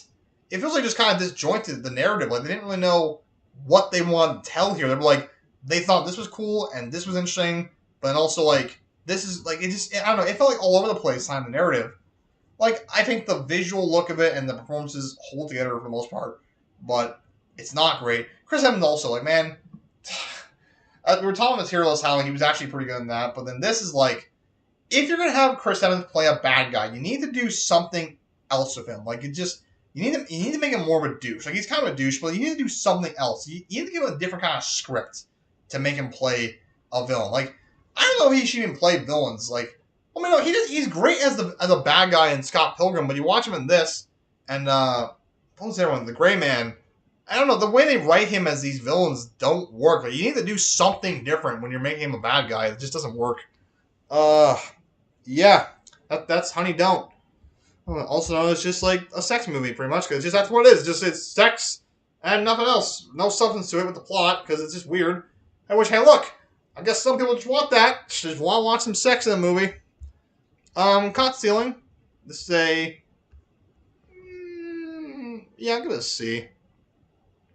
Yeah, I want to see this film generally just because I saw Matt Smith was in it and I love Matt Smith. So I was like, hell yeah.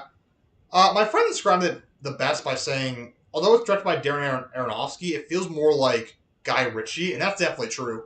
It's a good enough movie. I don't really have a lot to say on it. I think it's an interesting story about like Austin Butler's character, like learning about like how his actions cause a lot of damage and everything. Great cast in here, like Vincent D'Onofrio, Zoe Kravitz, Matt Smith, Liev Schreiber, somebody else I'm forgetting in here. Yeah, not much to say on this one, honestly. It's a solid time. I enjoy it. If you want to check it out, go ahead. The Roses. This is a B. This felt like to me a return to form to like some really good classic just comedies. Like I love the idea of having to be a mix between like British humor and the American humor works really well. So you have Benedict Cumberbatch and Olivia Colman doing the British dry humor, and then Andy Samberg and Kate McKinnon doing the more American humor, and it works well. Like it feels like a really just like nice balance and like just kind of almost like it clashes sometimes in a good way. And yeah, just the premise of like these two are going through a messy divorce and like it's really like just gets chaotic and violent and like man, Cumberbatch is so good doing comedy. I wish he would do more actually because like the way he delivers the dryness of his lines in that kind of delivery it's so good. It works really well. And yeah, it was a fun movie, man. Like again, nothing maybe too crazy, but it's serviceable. It does its job as a super good comedy. Really had a good time of it. If you want to watch a good comedy, The Roses, fun time, really good time. Good ending also. It was pretty good. Yeah, that's not much to that one. It's just a good movie. All right, Eternity. And this one came out in November, but I put in around September because I got to see it actually at TIFF. First TIFF experience I got of watching a movie there, and I even saw Elizabeth Olsen, Miles Teller, and Callum Turner, yeah, in the Q&A, which is cool. Yeah, that's an A-tier movie. I thought it was just an interesting premise, so the idea of like, you die and you go to heaven, like, I mean, so many films and TV shows can have so many different interpretations of how like the afterlife works, and that always does interest me to see what someone depicts they think the afterlife could be like. And this one about how when you die, you're kind of given like an agent. They help curate where your perfect eternity will be, which can be like on this like beautiful beachfront area, like it's kind of like mountainside area, like or maybe like toy land or whatever. Like it's that. It was really interesting. Like and then of course Miles Teller and Elizabeth Olsen they're married. They die at old age. But then when Elizabeth Olsen finally dies, her ex-husband back when they were younger, Callum Turner shows up. And he's waiting for her forever, and she's like trying to pick between the two of them. And, it's a really fun, interesting movie. I like the premise around it makes it really, really, really uplifts the whole material a lot because it's like it's really a lot at stake here when you're trying to figure out like who do you want to spend eternity with. And like I think it's a fun, heartfelt movie, and yeah, it's really good. If you haven't seen it, go check it out. I think it's like a lot of good acting, a lot of sweet moments in it. Just yeah. Another film that came out actually came out officially this year, but I saw it at TIFF. Nirvana, the band, the show, the movie, which this is a simple. This ad's getting in the friggin' way. Can I even put it up there? Move it up a bit more. Please get out of the way, my ad friend. Here we go. Nirvana, the band, the show, the movie is a S tier movie if I've ever seen one. Yeah, this is a movie made by. It's a Canadian made movie purely, so hell yeah, Canada. We rock. Yeah, the Rattle Band the show. If you've never heard about it, it's a show made by Matt Johnson and Jay McCarroll. It's a. It started as a web series and became an actual TV show. And yeah, it's a. It's not actually about Nirvana. It's about these two guys who are a Nirvana cover band whose whole premise is that they want to play a show at Ripley, and which is a place downtown Toronto. And yeah, the movie is so generally one of the most like surreal, crazy experiences of watching a movie because like you truly don't know what's gonna happen because like the whole style. Like Matt John's got a really great style for directing as it is. Like Blackberry is a really great movie. Never seen that one.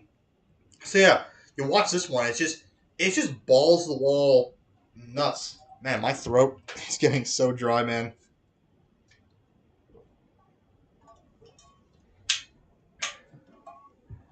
Ugh. Jeez, yeah. Like watching, like there's a whole sequence I have where they're on the CN Tower in downtown Toronto, and like so where we were watching it at TIFF, it was actually in an IMAX theater, which they don't even play in IMAX, and like when they actually officially came out, it was only at TIFF. So like that was cool seeing like on this big screen this whole CN Tower sequence. Where like after you watch it, you're like, how do they do this? Like it's so great. Like there's so much film they do for real and practical because their budget's not huge. Like literally they don't have a large budget. Like you can tell when they do green screen in this film because it's obvious, but it's meant to be like that. And like it's so authentic and genuine. Like it just feels so real. Because a lot of it's also like improv, them shooting on the street for real. Like there's like one of my favorite jokes in the film is a part in the film where Matt has climbed the top of CN Tower and he's dropping this giant ass extender cable that they need to plug in something. And Jay's the bottom, and people are just passing them by, asking, "What are you guys doing with that? What's that?" And like, I think there's even a security guy walking by, like, "Hey, what is that for?" And it's like, "Oh, well, you see, this is for and then he just completely breaks character and just goes, "This is actually kind of hard to explain." like he's like, it's an authentic moment where he's completely just broken character in the scene. He's like, I have no rational way to explain it, so that doesn't make me sound insane. Like, I think it's so funny. And if you watch the trailer, it has time travel in it, but it works really well. It's not a secret. It's just so I can't really explain a lot of it because I want you to kind of just go into it and experience yourself. But it's a really fun, creative, like different type of comedy. Like I think it's a fun time. If you like comedies and some weird, wacky stuff, like there's a lot of great stuff in this film. It feels authentic and unique and just genuinely made. Just yeah, I met Matt and Jay at TIFF afterwards with my friend was. She was really excited about me and them. So yeah, great film. For me personally, I'm gonna put it over Sinners in the S tier area. Nope, that didn't work. There we go. Yeah, definitely recommend going and check it out if you can. I know it is playing in the States. It's coming to digital, I think, at some point, and maybe DVD. Not sure. They use a lot of they use copyright stuff in the film, but Matt Johnson has a way to like getting around that. So yeah, it's great. Go check it out. All right, what's after this? Is it something bad? Yeah, it is. It's him. It is him. That's a D. I'm not gonna lie, I have not a lot to say about this one. Yeah, I thought it was another Jordan Peele horror movie, which I was like, hell yeah, Get Out, Us, we're great. And then I realized, oh, he only produced it. And it's fine for what it is, I guess. It's like, I saw it with my cousin, we were both kind of like, felt like it was going one direction, but then didn't go in that direction with the ending. It just felt like there was something else there, a more interesting like reveal and twist that they didn't really do with the premise. And this is what we got in the end, so yeah, it's just that's him. I don't know. It's not. The performances were fine. It's not really that scary. It's kind of weird. Times doesn't really work overall. I guess I would say. I generally don't have a lot to say about this one. I don't even remember this one that strongly. So yeah, that's him. It's just a D. That's what you want on just quick ones we gotta get through because we have still more to go. All right. So the next one is One Battle After Another. This is also simply an S tier. I'm gonna put it above Sinners personally for me. I think I definitely like this one a little more than Sinners. I think they're both on the same par in terms of their entertainment and like well made capacity. But I think I like One Battle for an Hour a little bit more. I need to I've seen both films twice. I need to give them both in their third rewatch possibly. But yeah, I mean Paul Thomas Anderson, he's always made great stuff. I like how this film like the film. There's like a 3-act structure to the film, and it always feels like purposeful because like the first part of the film we focus more on Taylor's character, who's the mom of the film, that she kicks it all off, the whole plot. She's great. Then you have the second half, which is like DiCaprio's character, who's like he's a whole section where he's pretty much on hold the equivalent of customer service. It's so funny, and it's him like trying to start trying to save his daughter. But then the third act is like now his daughter is trying to like save herself, and it's like it all works and comes together. Like you feel like you're watching 3 different like narratives in the movie, but they all work. They all like come together perfectly with the film, and it's great. And it's a lot of the other characters, like not even just like those 3. They're all great in the film. Like Taeyon's great. Leonardo's always great. Introducing first time Chase Infinity, great first time actress. Can't wait to see her more stuff. But even the other supporting actors in the film, like we have like Benicio del Toro, like he's good in the Fallopian Scheme we talked about, but like he's great here. Like he's as his sensei character, he was like the best character in the film. Like he was such a vibe character. Like he just every time he was on screen was just perfection. Like chef's kiss. And Sean Penn, excellent villain. Like he's intimidating and funny and a dumbass in all the possible ways. It's such a funny movie. Also, like I mean, it deals with like a lot of like serious stuff. Like, of course, like the daughter goes missing. There's a lot of violence. Of course, there's like stuff about also how there's like countries are like America's like arresting a lot of like people of different like color, nationalities, ethnicities, all that, and like they're freeing them. Like so that's a lot of serious stuff there. But so they balance everything so well, like the serious stuff and the comedy and the action. Like it works. Such a great film, honestly. Like the second time watching it, even better. So good, a lot of fun. Utilized its runtime, which is nearly 3 hours, really well. Just really solid film. Roofman, that's a B, I would say. Yeah, based off the true story of an actual guy who like robbed a bunch of stores and then hid out in Toys R Us for a while. Yeah, I thought it was a fun time. The story idea was like I said, based off an actual story, but made for a good idea for a story for a film. I thought it was fun. Channing Tatum and Kristen Dunst, they're great as always. The believable chemistry in there. It's a fun setting. I mean, again, I don't have much to say on this one either. It's just kind of it's a really simple, fun setting that just makes for engaging film. Maybe not the greatest thing, but like it's a fun time to watch. I enjoy it greatly. So, yeah, Roofman. Don't have much to say on that. What's that one? Tron Ares. That one can go. Let's put an F. It's not like it's like a 3 out of 10 movie. Ugh. But it's like, we gotta put something in F. Because it's just like, something needs to go in F. And yeah, Tron Ares. Okay, listen. I like the first Tron. I actually did. I enjoyed it. Did not care for Tron Legacy. I thought it was not great. And I was never excited for Tron Ares. I was like, I'm not even a fan of Tron, really. And Jared Leto's an awful lead actor. So, like, I could not care about this at all. And, yeah, it's bad. I didn't watch it in theaters. I waited for it on Disney Plus and watched it. I will say, I thought the visuals, I don't know if it's a hot take or not, I thought the visuals of this film looked a lot better than Tron Legacy. I thought Tron Legacy, like, for a modern film, like, it looked like crap. Like, I mean, modern film-esque, I guess. Like, I have, like, dead skin on my lip now. Sorry, I'm getting thrown off here, sorry. Like, modern film, as in came out back in 2010, but, like, in more advanced, special effects in the first Tron, but, like, it just looks so bland and uninteresting and dark and boring, the world of Tron. Like, we don't spend a lot of time in the computer world in this film at all, but it looks a lot better, though. Like, the visuals on the outside world look so good with the bikes and the red. I mean, red's my favorite color, so it looks more visually interesting to me at this point. Like, that looks good. Even when they go into, like, the actual cyberspace where they recreate, like, the old school kind of effects for, like, when they meet Jeff Bridges, like, oh, that looks so good. I was like, man, this looks great visually. The effects look great. If only the film itself was actually entertaining. Like, just, as a lot of people said, the best part of the film is the Nine Inch Nails soundtrack, and yeah, they're right. And also, people said it's a big allegory propaganda film for AI, and like, yeah, it is. Like, the film opens with a montage thing talking about how AI can enhance our warfare. It's like, okay, calm down, movie. And yeah, Jared Leto just like when Jeff Bridges comes on screen and talks Jared Leto, it felt healing. So I'm like, oh, finally, a good lead again. Like, but he's not here for long, and just Jared Leto is just like he's not a strong actor.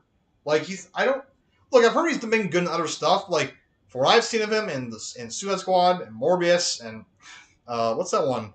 House Gucci, which he's so bad he's good. Like he's so funny in that movie. Honestly, he's not great, but he's funny in that film. He's like, Fabrizio, why have you betrayed me? Sounds like he's gonna be a Mario impersonation, man. But he's not great in this, man. He's not. His acting's not great. The character of Ares is not great either. It's just I don't know. It's not. It just kind of goes by. It's like not. It's nothing of a movie, man. It's just like whatever. It's like look, as much as I'm not a fan of Tron, I do feel bad for the fans of Tron that it took this film for Hollywood to finally realize that Jared Leto's probably not a good leading man actor. So they had to like shelve this franchise now indefinitely just to make that point. So I feel bad for the fans for that. But he'll make a great Skeletor in He-Man. I'm not watching that. not because he's in it. It's just I'm not a He-Man fan really, so I don't care. At least you don't see his face. He's just like you always even just replace him after like Steve Bloom or something like that. That'd be funny. Oh yeah, Tron Ares. Yeah, we need something in F, and you're going F, buddy. If I had legs, I'd kick you. I gotta stop scrolling down. I can't grab these anymore. Replace them up in A. There we go. A. If I had legs, I'd kick you. I was curious by this one because most people I heard Conan was in it, and I was like, oh, Conan's in a movie. That's interesting.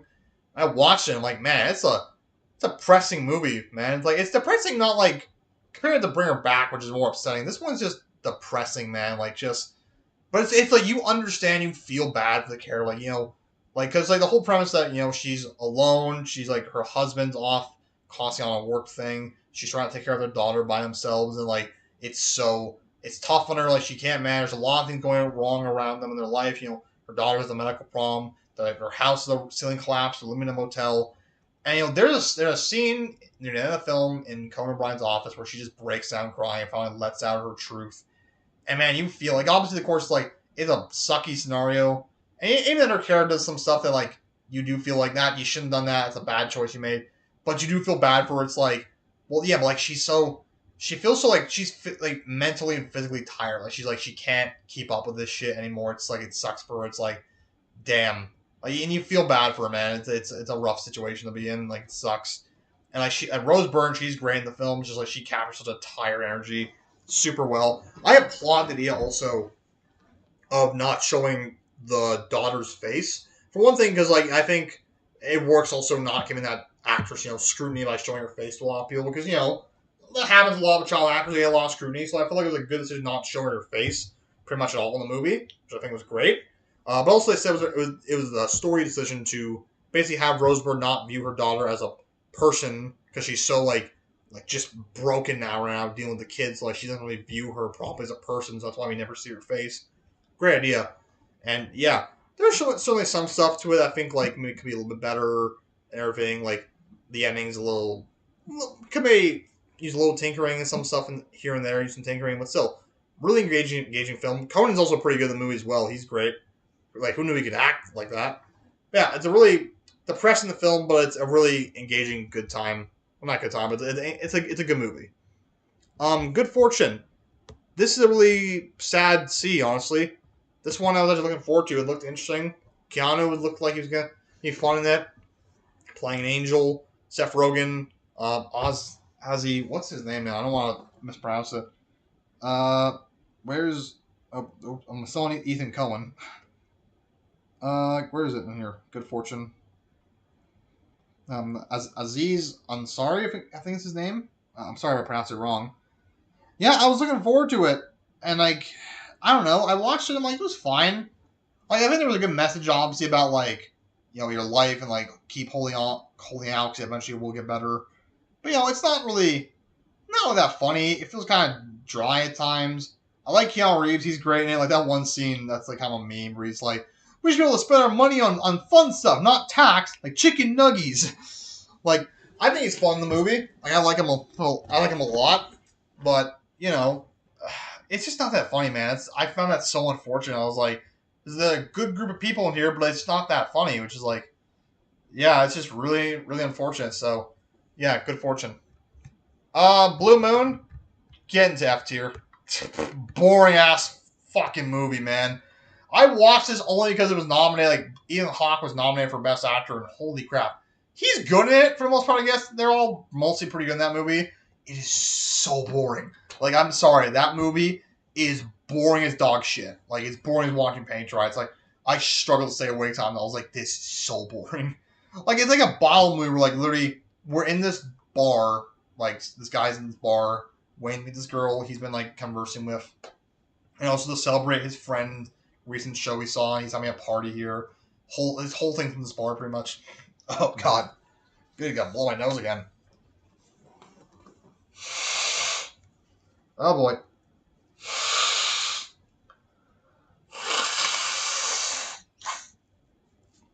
Sorry about that, guys. Jeez. Probably doesn't sound pleasant. Oh, God. Talking a long time, my nostrils are getting, like, blocked up. Jesus. But yeah, like, just, it feels... Oh, man, I got, like, stuff on my nose still, actually. It's so embarrassing. Like, the movie itself is... Like, it's boring. Like, take your boring movie and go home. That's all I gotta say. And, like, just, I don't... Like, and the guy just, like, his character that Ethan Hawke plays, like, what's the name of the character? He rambles so much. Like, he's so annoying. Like, he's like... God, man, like, he talks about this whole time in the movie how, like... What's the name of the character? Like, Lorenz Hart. I think they call him, like, Larry. Like, he talks about in the movie a lot how he feels like he's, like, 17 years old again. He's so excited about meeting a girl and, like, hoping to go on a date with her and everything. I was just like, mate, like, lower your expectations here. Like, you ramble so much, it's gonna throw you out of the bed before you even begin. Like, it's you just, God, it was so, just the whole movie pretty much just watching this guy ramble on and on and on. And so many people are, like, getting so bored talking to him pretty much. Like, one point in the film where they say, hey, if I go say that guy's stuck in a long conversation with Larry. And I'm like, yeah, I feel like that right now. God, it's so boring, man. I don't. Like, this is one of these Oscar films. Like, look, I love watching Oscar movies, honestly, because I love watching films. But there's every now and then there's always that one they have in there for some nomination that's like, it wasn't even nominated for Best Picture, but there's always that one in there that's so boring. And this is that one. It just doesn't do it for me, man. It's like, oh my God. Man, Margaret Qualley comes off that, big. Yeah, she won the Oscar, yeah. No, she didn't. Never mind. Yeah, no, it was Mike Madison won the Oscar that previous year. But still, Margaret Qualley comes off that big win of The Substance, great film from last year, and does Honey Don't, Blue Moon, and has a little minor role in Happy Gilmore 2. Probably the best thing she was in this year. Man, she had a shit run this year. Jeez. Yeah, Blue Moon is just it's a F. Now we got, Frankenstein. This is another film I'll say is S tier. First time I watched the original Frankenstein probably this year from 1931. So watching this one felt rewarding because I was like really noticing how similarities to the original one, but like how they've updated and added some new twists to it, but still felt faithful to the original story. It felt really well done. Obviously, Guillermo del Toro. First off, set design, costumes, the makeup, always gonna be top notch. Always looks great. The whole thing looked great. The costume alone, I thought looked just fantastic. Like I was like Oscar Isaac alone. Like I was like, damn, he's got a good look. Like the jacket and the gloves. Like, it looks like dapper, man. It looks great. The costumes were awesome in this film, honestly. Makeup was great on Jacob Elordi. Like the design of Frankenstein was also not a traditional Frankenstein, but like I dug it. I thought it was cool. Yeah, I saw it was really fascinating film. I loved like how we explore a lot of, Dr. Frankenstein like before he created him and everything. We explore a little bit about his brother and his fiance. We explore the monster obviously like during what he was doing after he fled originally, which was like that was a really sad sequence. It was really cool. Yeah, I don't have much to say about this one either. I just thought it was like they did a really good job of like being like a good balance of like updating the original, but also adding its own new stuff, and also kind of like staying pretty much mostly faithful to it. Yeah, I had a good time with it. I thought it was really good. Frankenstein, yeah, really enjoyed that one. What did it win at the Oscars already? I'm already forgetting. I think it won. Did it win for costume? No, it won for production design, actually. Yeah, production. Yeah. Yeah, great stuff. Oh, man, my nose is really clogged up, man. Jesus. It's like hard to talk almost. Man, it's almost 11:30. We're going like 2 hours now. Jeez. We're almost done. Let's try and wrap it up a little bit. Begonia. That's a high almost. No, that's a low B almost. Here's the thing. Begonia, I think, it starts off like, okay, nothing too great, a little weird. But then as it keeps going, like, it's like so good. I love the idea of how the film, like, the whole idea of the film basically pretty much like, okay, but yeah, look, anyways, jeez. The beginning of the part, I was having a hard time understanding what was happening a little bit at the beginning. And the rest of the movie, I was like, oh, this is really good, really great stuff. Emma Stone, Jesse Plemons just knocking out of the park. And then the ending happens and kind of ruins it, I feel, really badly. Because, I was so down with this idea of how the film was portrayed that, like, I guess, yeah, we'll go in spoilers. So, yeah, if you want spoilers for Begonia, we're going to go in spoilers now. So, like, 5, 4, 3, 2, 1. There you go. That was your chance to mute it. Yeah, Begonia. Yeah, my whole thing. See, like, I love the idea that, like, pretty much the whole story beat of the film, or like the whole message was that, like, people are gonna ruin the world themselves no matter what. Because, like, here you have these two people who are both in the wrong but also in the right. Emma Stone, who, like, her corporation, and she who runs it, she killed this guy's family, got them killed. But now also you feel bad for her because she's a victim here. She's being held hostage by this guy because she did kill his family, so he wants some justice by holding her hostage and calling her an alien, which I felt was a metaphor by saying you're an alien because you don't consider you're not a real human. But obviously he goes a little crazy about it, thinking that she's a real alien. But obviously it's kind of a metaphor, like, oh, this corporation person is not human. So that's, god damn, I cannot breathe right now, man. I'm sorry about this, guys. Ah.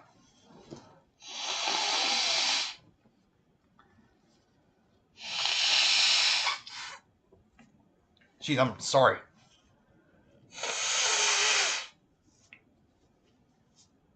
Oh, I'm having a hard time. It'd probably be easier if I had like an actual friggin' tissue box than this.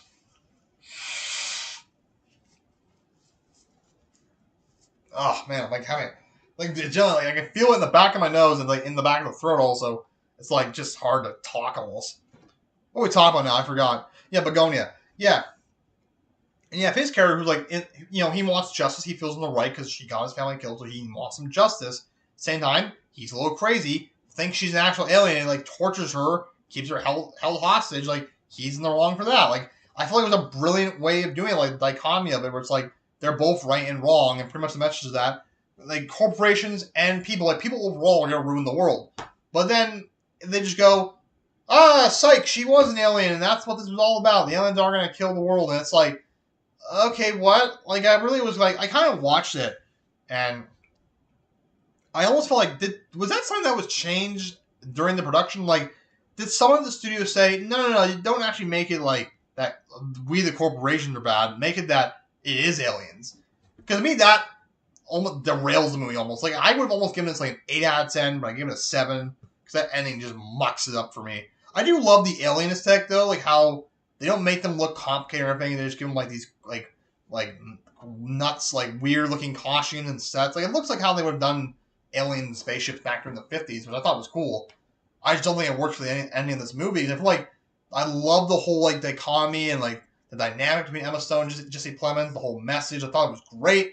And the ending just mucks up. This really is one of these films where the ending ruins it. So, like, not entirely, like, I still enjoy a lot of film before that, but still, like, the ending does not work for me, so that's that. Predator Badlands, that's a C also. Yeah, that one, I need to watch that one again. I wasn't in a good mood when I went to see it, actually, which I won't say what it was, but yeah, I guess it's a whole story you don't need to hear about, but yeah, I wasn't really in a great mood because of earlier that day a little bit, so I go into it as a little distracted, a lot of time watching it, so I need to kind of give it a watch again. But yeah, I thought it was okay. I didn't know it was not going to be R-rated, so I feel like that kind of hinders it a bit, which you can feel because pretty much all the time in the movie he fights robots and kills them. So like that's how you avoid the R rating. And, I love the idea of like we're following a predator this time now, like we're following him on the hunt, his species, and like and then he goes on this alien planet. A lot of interesting ideas on this planet, like how blades of grass are actual like glass blades, pretty much. Where like that was cool. And as a lot of people said, it feels like the Mandalorian-ification of Predator. And yeah, it definitely does feel like that. Although I do love Elle Fanning's character in the film, who you can tell I'm bad at remembering names. A lot of films that came out. Obviously, I can't remember every name. Her character, Thea, or Tessa. Which one was she? Yeah, she was Thea. Yeah, she's great in the film. I like her character a lot. Didn't care too much for the monkey sidekick alien they had. Like it wasn't an actual monkey, but it was like an alien monkey thing. Like I wasn't too much a fan of that one. That felt too much like a comedy insert. Even though that character had a purpose from the movie. And yeah, I do love the alien. The Predator never learned to speak English. It's just like his language. Some good action and some stuff I liked in that. Felt a little like maybe not as interesting at times. It was, yeah. I do need to give it a watch, and I just didn't have the right mindset watching it. So I still think it's interesting to watch. So I would love to see. I think we are getting another one. Hopefully I'm not really sure. I mean, the director of this one, I think it's the same one who did. He did kill Killer of Killers and Prey. So and they are making a Prey 2, I think. Yeah, he made Prey, he made Killer of Killers. Yeah, I'm definitely down to see more from this guy. I'd love to see if they do make a Badlands 2, maybe another Prey. I think he's great. I just think this one's like, the weakest of his Predator films he's made. But still, a good time. Sentimental value. Okay, jeez, it's gonna be tough. I may have to just, may have to just move it into one row then up the other. Sentimental value is, there we go. That's an S tier also, I would say. That one I think is really great. Pretty much a lot of time when I see like the international films is usually always when it comes to Oscars. But every time I do watch them, I gotta watch them more just regularly sometimes, I think, because I always love them a lot. I mean, there's one time I didn't like one. It was Drive My Car, I think that's not what it was called. But yeah, this one I felt was great. Like the whole emotions of the film, you feel a lot of like, the father like wants to try and reunite with his daughters and feel a connection again, and like, because he's like, and he's trying to make amends, but like, the one daughter feels like there's not any amends you can make. And I just love the idea, like the whole idea of the film. Did we get a new comment? No, we didn't. The whole title of the film, sentimental value. I always keep feeling there's something on my nose still. I don't know. But the whole idea of the film was like sentimental value, where this house has sentimental value. Like this was in their family for generations, and you see in the film they show flashbacks and explain why it's such a means to them and why the father comes back to the hometown and wants to make a new movie in the house, kind of about his life with his daughters. Also, like you feel a connection. Like this house, like despite all the tragedies, you see tragedy that befolds like in this house, it still has like history to them and means something to them. So it always still managed to bring them together, even despite a lot of bad memories, bad times, and everything, including modern day right now. Like it's kind of bringing them together right now, despite the fact that like they're kind of strained. So like I thought that was great. Stellan Skarsgård, he was my pick for supporting actor. So like he didn't win. Who did win supporting actor now? Yeah, Sean Penn. I thought he was great in this. Like I think definitely my favorite Skarsgård performance I've seen. I've not seen many, but he's great. The other actors, I forget their names now. Yeah. Get your comments ready. I don't remember anyone's goddamn names. Yeah. Rense as Nora, she was great. Inga Ibs Dr. Lyasa as Agnes. Elfan and Rachel Kemp, she was also great in the film. Yeah, just like I feel like you really felt like they were like this strange family. You felt like you were on both their sides, like how you feel bad for them and like you understand their problems about why they don't want maybe like you understand why Nora doesn't want to have her father back in her life, but also at the same time you do want that to happen. You feel bad for the father and you want to see that happen. Like you want to see him like get back to his daughters.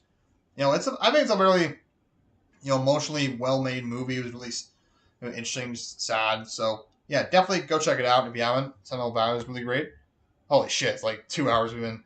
All right, let's try and go a bit more quicker maybe. Should be easy. Train Dreams. That's also, yeah, it's also an S tier movie right there. God damn it, the ads. Yeah, Train Dreams was like, I did not know what this film was about. And when it started, I was like, it just felt like we're kind of watching this guy's life so far. There wasn't much to it. Then, of course, once his wife dies in the film, which I don't think is really a spoiler, I'm not really sure. But yeah, that happens, and it kind of becomes this whole thing about like the guy persevering, and I feel like then the whole film transforms. You're like, oh my god, it was so good. Like Joel Edgerton, I don't see a lot of movies with him because like he doesn't really do a lot of mainstream stuff. He kind of sticks to his own kind of area, which is great. He makes a lot of great work, from my understanding. But yeah, he's. I was so mad he wasn't actually nominated for Best Actor this year. I feel like he was my pick for Best Actor, but he wasn't even nominated. But you see so much like sorrow and pain and misery, like just from behind his eyes alone, you feel it a lot right there. It's like so good, and just the whole message of the film is like, you know, doing your best to persevere and like keep going despite so much tragedy and like reason maybe to not keep going. I feel like that's all really good. It's a really good theming and messaging of like just life in general and just like trying to just live as best you can and keep going. Just like really emotional, powerful film. Definitely check this one out as well. It's really good. Yeah. Merry Little Xmas. What did I have? I'm trying to remember where I put that one on my letterbox. Yeah, this one was a Netflix Christmas, like pretty much a Hallmark Christmas movie, but it was on Netflix. So I guess Netflix now makes those. They probably make more. I just don't really watch them. My mom wanted to watch it around Christmas, so I told her I'd watch it for her. Yeah, I guess I'll put that maybe. It's a yeah, it's a D, I guess. I don't know. It's pretty much exactly what you expect from a Hallmark type movie. The romance stuff. The acting, the story premise, like spending Christmas with your ex somehow when you're both dating other people. Uh, there's not much to say about this one. Some fun stuff in it, I guess. Not really my cup of tea. I'm not gonna harp on it a lot. I know a lot of people like these kind of films. My cousin does. I'm not gonna harp on it too much. It's like it's not my cup of tea. These type of movies. So once in a while, there's one of these kind of film that I do like. This one didn't really do it for me, so it's like, that's what it is. It's your Christmas Hallmark Christmas film. It's not much to it. Now You See Me, Now You Don't. I'm actually a big fan of the first one. The first one I really enjoy. Second one I've actually grown to like a little bit more over the years.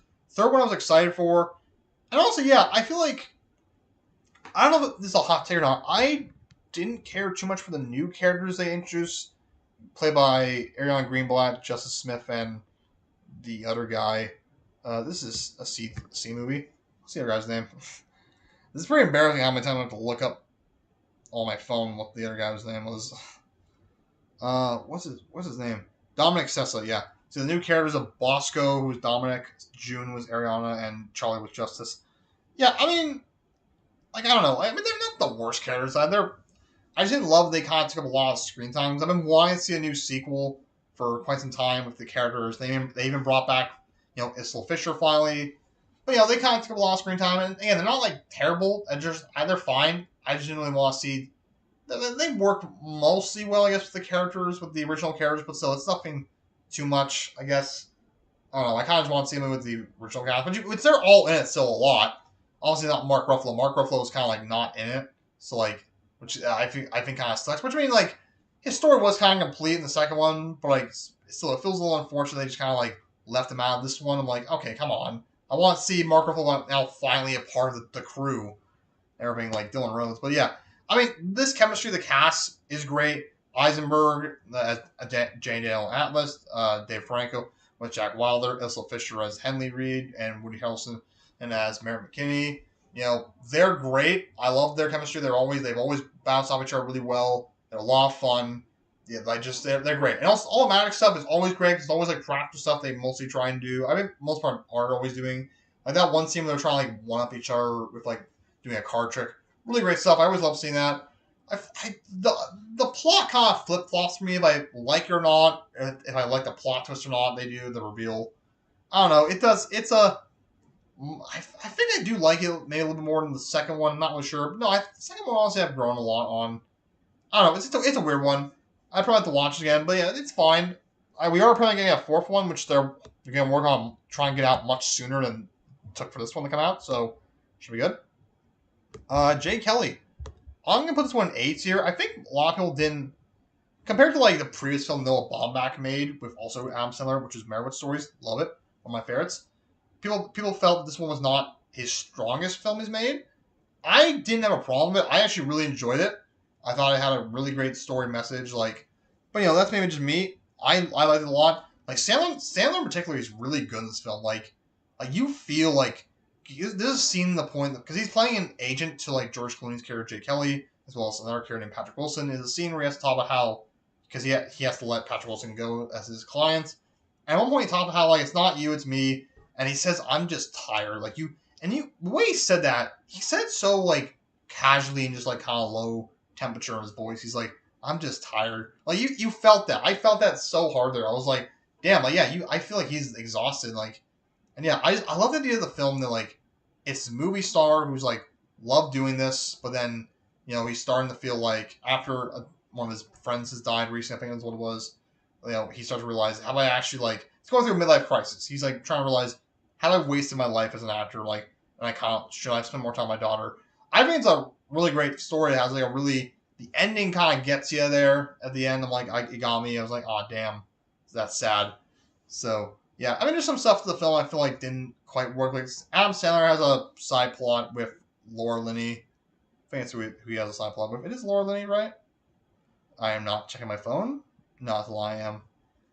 No, it's Laura Dern. Sorry, Laura Dern. Yeah, he's a side plot of her that I don't know. Doesn't really. I feel like there's something there, but they just don't really give it enough time to like really explore it properly. So yeah, I enjoy it. I know a lot of people don't. Most people did like it. They just didn't love it. I personally really enjoy it. So that's me. Oh man, we're almost done. We're almost done. Almost 12 o'clock. Goddamn. Wicked for Good is it's a C. Yeah, I like the first Wicked. Didn't love it, but I enjoy it. Second part, not as much. I think, this one really feels like a part two. I mean, obviously it is a part two, but it really, you couldn't watch this one on its own without the first part, which obviously you shouldn't. But there's some films that are two-parters that you can still watch the second part without having to rewatch the first part before watch the second one again to enjoy it. Like Back to the Future Part 3, I think you can still watch that one on its own on any day if you want without rewatching Part 2. It still works on its own like that. Endgame is that one. It's not an official Part 2. That one still works on its own. Same with, I guess, what's that one I can think of? Superman 2 Richard Donner cut also works on its own if you want to watch it without having to rewatch the first one. But this one, you need... Oh, my nose itchy. You need the context of the first one. You can't just watch the one on its own. It really feels like a second part of the film. And just... I feel like because it kind of doesn't work in its favor. This proved my point about I didn't really understand why they made this into two parts. Because, like, there are several characters from the first film that, like, feel like they're shunted to the side and not given as much to do here because, that's the narrative of the story. They have to do this because that's what happens in the story. But, because of that, they made it split into two parts. Some characters feel like they just kind of get shafted. They don't get to do a lot. Like, the character who dates... I forget his name. The character who was dating... Agabaz... Is that her name? Yeah, the Wicked Witch. I don't remember these names, man. I'm telling you, I'm bad at this. Like, what was the name? Alphabet, right. Like, her sister, the guy that she was dating, which was, Buck. Yeah, he kind of, doesn't get a lot to do, I would say, which I think is unfortunate. And also her sister doesn't get a lot to do. They're Nessa Rose, I think that's who it was. But yeah, they don't really get a lot to do. I feel like you feel it suffer a little bit. Also, why they cast Coleman Domingo as the Lion? It's really useless casting of Coleman Domingo. Yeah, and the songs are they're good, but none of them are as memorable as the ones from the first one. I would say you had Popular. Then you have like the final song, which the name is framing now. But of course, the main song we all knew from the first film. I forget what it's called, but that one's great. And this one has a good song, but they're just not memorable. I find. So yeah, again, this one to me just kind of reaffirmed my statement that this probably should have been one film somehow. But yeah. Ugh. Jeez. All right, Hamnet we got at this is an A-tier film, I would say. Honestly, I was not really looking forward much to that film because I didn't love Chloe Zhao's last few movies. Thought Eternals was okay. I didn't think Nomadland was great. If I was pretty boring. I'm also not a big fan of Shakespeare movies because I know it's that's what the language was, but to me, like whenever I hear people talking that Shakespeare dialect, it just immediately brings it down a notch for my rank, and I can't understand that dialect at all. It's so hard for me to follow. Thankfully, dialect's not in the film up until the ending when for reasons in the plot, which does not help a little bit when I'm trying to understand what happens in the ending. I mean, it's pretty self-explanatory, but still, it doesn't help there. It's actually entertaining. Like I love the kid in the movie. The kid actor is so good. Like he care, like I he's not in the film that much, but you know, like his friends felt so much in this movie. It's so great. Like it's so good. I don't have a lot to say there. I feel like I don't. Did I spoil it there without giving a warning? Hope not. I don't know. But yeah, I I don't know. I'm now flustered. Yeah, I think it's a really good movie. I think the romance, the characters are great, story's really wonderful. Besides like the ending there a bit, you know, I don't have a lot to say about this one. Honestly, I think it's good. The Secret Agent, I'll say is it's a C tier movie. Now, I would say, look, I think the story of Secret Agent is quite good. My big problem was that just the pacing is pace is so slow as a movie. Like, look, you can have a good story in a movie, but I feel like if your pacing's not great, it doesn't help it a lot. For me personally, this film did not have great pacing, and it hurt a lot. Especially because, like, when I watched it that day, I still had, a bit of a headache, and I also woke up a little bit too early, so I was still kind of tired. So the prospect now, like, having a headache still, and, like, also being tired, watching this 2.5 hour film with, like, subtitles I have to read was like, like it wasn't helping.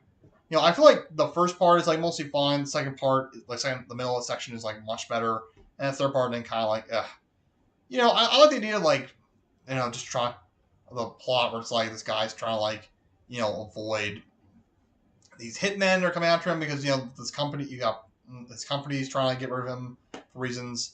I'm trying not to spoil the film. I'm not really sure what's spoiling the movie or not, but yeah. Uh, it's a fine movie. Again, I don't have much to say on it. So yeah, we're kind of like I'm just kind of just going through them now a bit quickly because it's getting late. I don't want to keep going for too much longer because we're going for 2.5 hours. But yeah, let's try rapid fire. Rapid fire. Knives Out, Wake Up Dead Man. This was disappointing personally. Let's put that at a high D actually.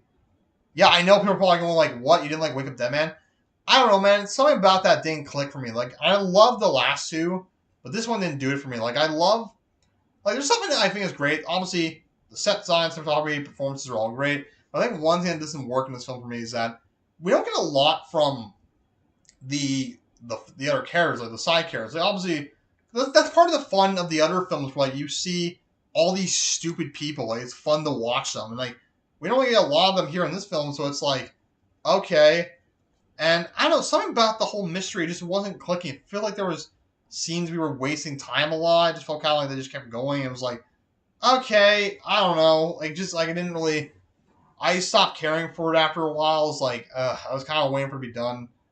I don't know. Like, there's some great stuff to it, and also like other stuff that made me kind of go like how are you not pointing out these obvious stuff with the crime and everything? Like, I don't know, was trying to solve it. Like, I'm trying to remember. There's something like when the murder begins. It feels like, well, what's the reason of how this even happens? I'm trying to like, and they at least work around with it.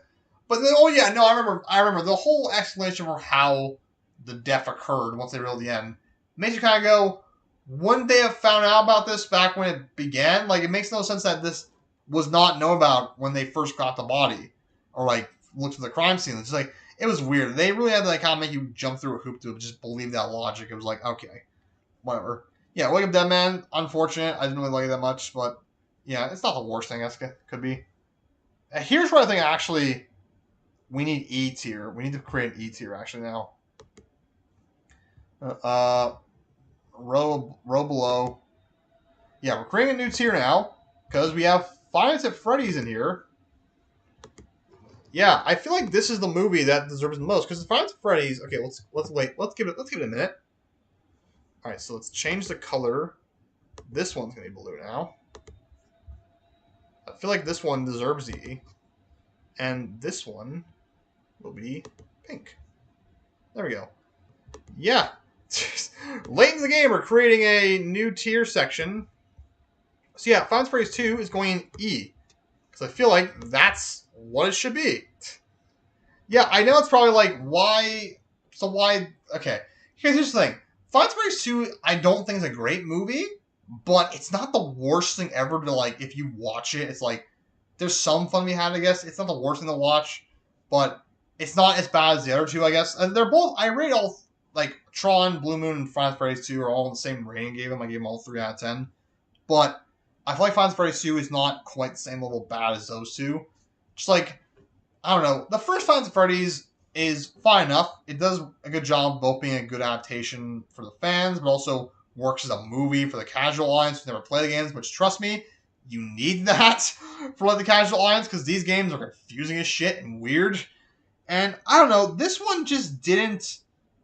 It didn't really do it for me, man. It was so weird. I mean, I'm not really sure what I'm expecting at this point. It's Five Nights at Freddy's. That series is so complicated and weird at this point. But this one just wasn't doing it for me, man. It just wasn't. Like, it was so dumb. I've never seen more choreographed and obvious jump scares than this goddamn movie. I've never seen more of this movie. Like, there was a group of 6 people sitting in front of me in this theater.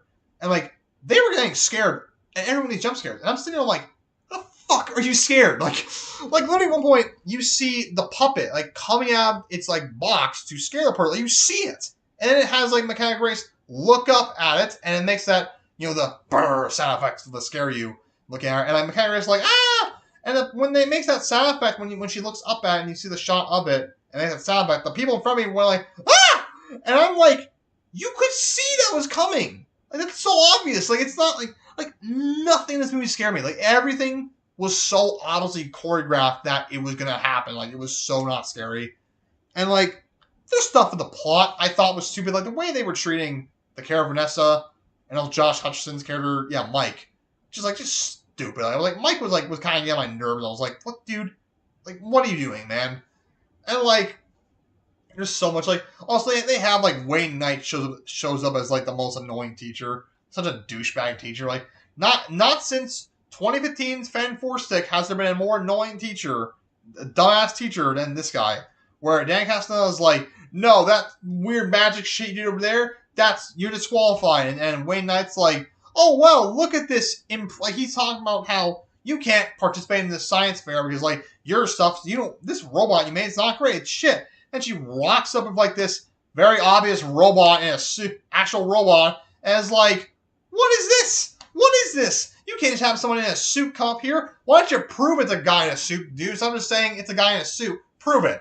Or, like, literally breaks her machine and everything. It's like, dude. And also, Abby is such an idiot in this film. Like in the film when they tell her that, hey, Abby, we need to leave. We want to help you, but you need to unlock the safety protocols for us to leave the building.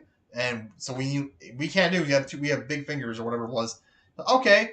But then they ask her, all right, so what's the password again? And then, they get it out of Vanessa, and they cover cap to get it out of her, and then they tell Abby, okay, so the password is this. And I'm like, Abby, seriously, you're not that dumb, kid. Like, if they know the password, why don't they just use it themselves? It's like, and like, oh, sorry, no, it's not because they have fat fingers. Like, it's also, they established that they helped, like, work on a little tiny robot thing for her with, like, screwdrivers. So, like, they clearly can type. They know the password. Why do they need you to do it? Like, it's like, I appreciate, like, and also the twist at the end, what they add, like, I don't know, they changed so much now from this lore of the game, which I know the lore of these games for some reason, because they're fascinatingly weird. The change they made to it just felt like, and what the reveal they have at the end with the bad guy, it's like, what was this? This felt pointless, and now the lore feels weird, confusing. How you gonna justify some of this if you do more of these films? I don't know, like, it's such a weird movie. Like, it was dumb. Such a dumb film. It's not the worst thing to it. Like, look, if they make a third film, I'm gonna go watch it because these films are so weird. The Final Freddy series is so weird and ridiculous, but you can't help but like to watch it because they're so weird. So, like, yeah, that's why it's in E tier. Yeah. What was this one called? The Secret Santa. Yeah. What was this one? Yeah, this was also a D. I liked it more than my little Xmas. Yeah, the premise, it was also a Netflix Hallmark type Christmas film. The idea is that, uh, yeah, what is it? Yeah, this girl, she needs to make money for a job to pay for her kid to go to snowboarding camp, so she pretends to be a guy, puts on a whole mask and everything, becomes to be a guy, and like becomes Santa and everything. And it's like, you can tell where the obvious beats are coming from. It's kind of dumb. They don't realize it's a girl dressing as Santa. But yeah, it's not a kind of Hallmark type film you see with the obvious beats for the plot to happen. It's fine enough. Or again, not my cup of tea. Like I want my mom wanted to watch it, so I agreed to watch it with her. So not again. I liked it a bit more than Merry Little Xmas. It's still I found it a bit more funny. Honestly, not the greatest thing solo. It's fine for what it is. Not my cup of tea. These type of movies, but still, it works fine enough, I guess. We're almost done, guys. Almost done. Ella McKay. Honestly, yeah, another D. Yeah. Also, I should say none of these are like in a proper, like none of these match my proper ranking order on my letterbox. Just to let you know, so you'll see once it's done. But yeah, Ella McKay. Yeah, I don't know. I was actually excited for this film because I saw, oh, James L. Brooks made it, and he's one of the guys who worked on The Simpsons. Some Simpsons alumni are in this, like Al Brooks and Julie Cavender. And I watched it. I'm like, it was mostly fine, I guess. Like, it had some funny stuff to it. The plot was not super fascinating to me. Like it was fine enough. I just feel like there's some good stuff to it, but there are parts to where I was kind of like, I was kind of like not as interested. I don't know. This one's a little not much to it, but I feel like there was some stuff that was funny. Some stuff I didn't find that was that funny. The plot had some good stuff to it, but sometimes also just felt like it was just moving along. Times felt like not as interesting. So yeah, I don't know. Not much to Ella McKay, really. I guess didn't do well at either. So that not surprising. Marty Supreme. Hey there, Timothy. Hope you in the ballet. What was I even? What am I even going with this train of thought? I don't know. Hating on the ballet and opera. Yeah, it's a B. Yeah, I would say I liked Marty Supreme overall. I feel like early on I had some issues with it. Like I love the idea. Like I honestly thought this was gonna be more of a actual biopic about someone. It's sort of based on someone real, but not entirely.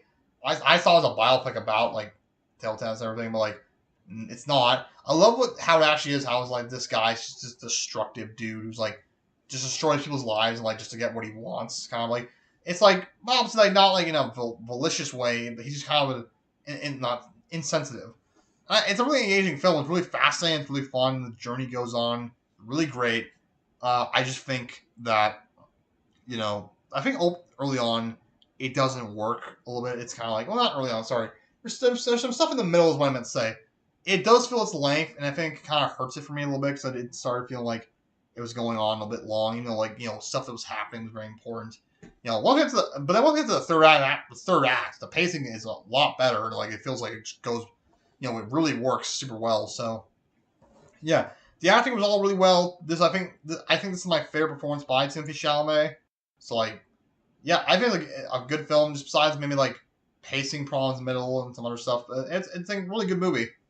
So yeah, Marty Supreme. This is also another film that I feel like is why E was created.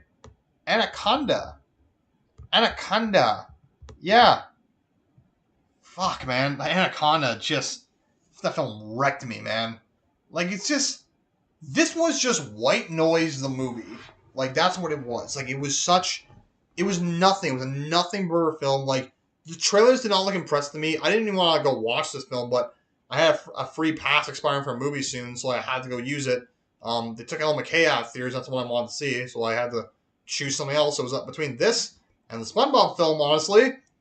The SpongeBob film would have been the better choice, honestly, probably, because this one just like it's not the worst comedy I've seen or like the worst movie ever, but like it was so nothing. It wasn't that funny most of the time. The jokes weren't like there's some good jokes.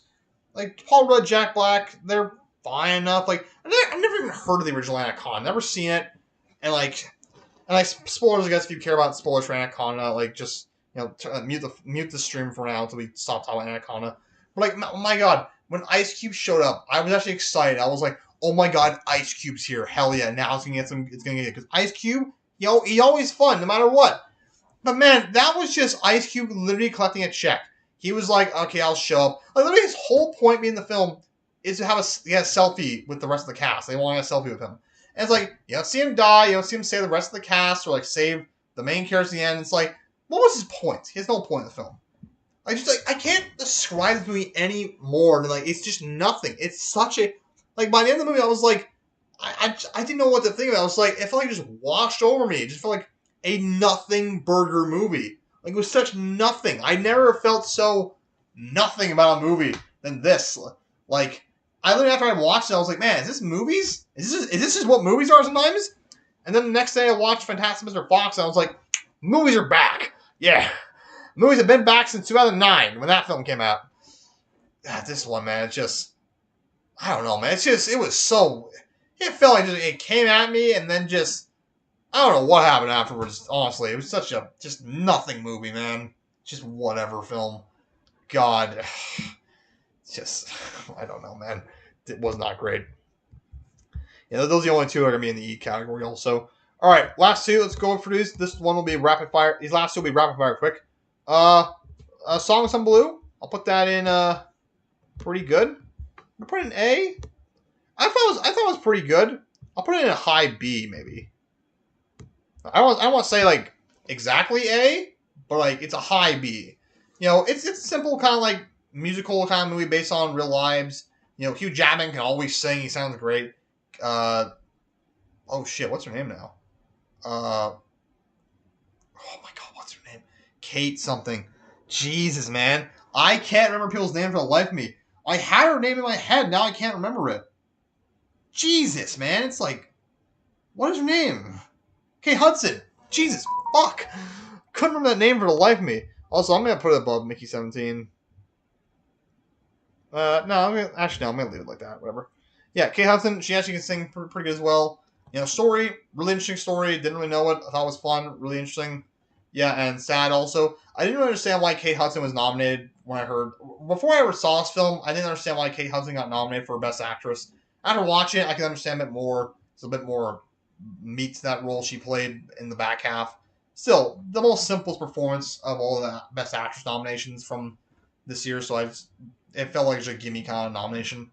Again, not much this one. It's a fun time, good time. You want to have some fun, sad moments to it. It's good. It's a good one. Don't mind it. Go check it out. Yeah, not much that one. All right, finally, War of the Worlds. Going in F tier, baby.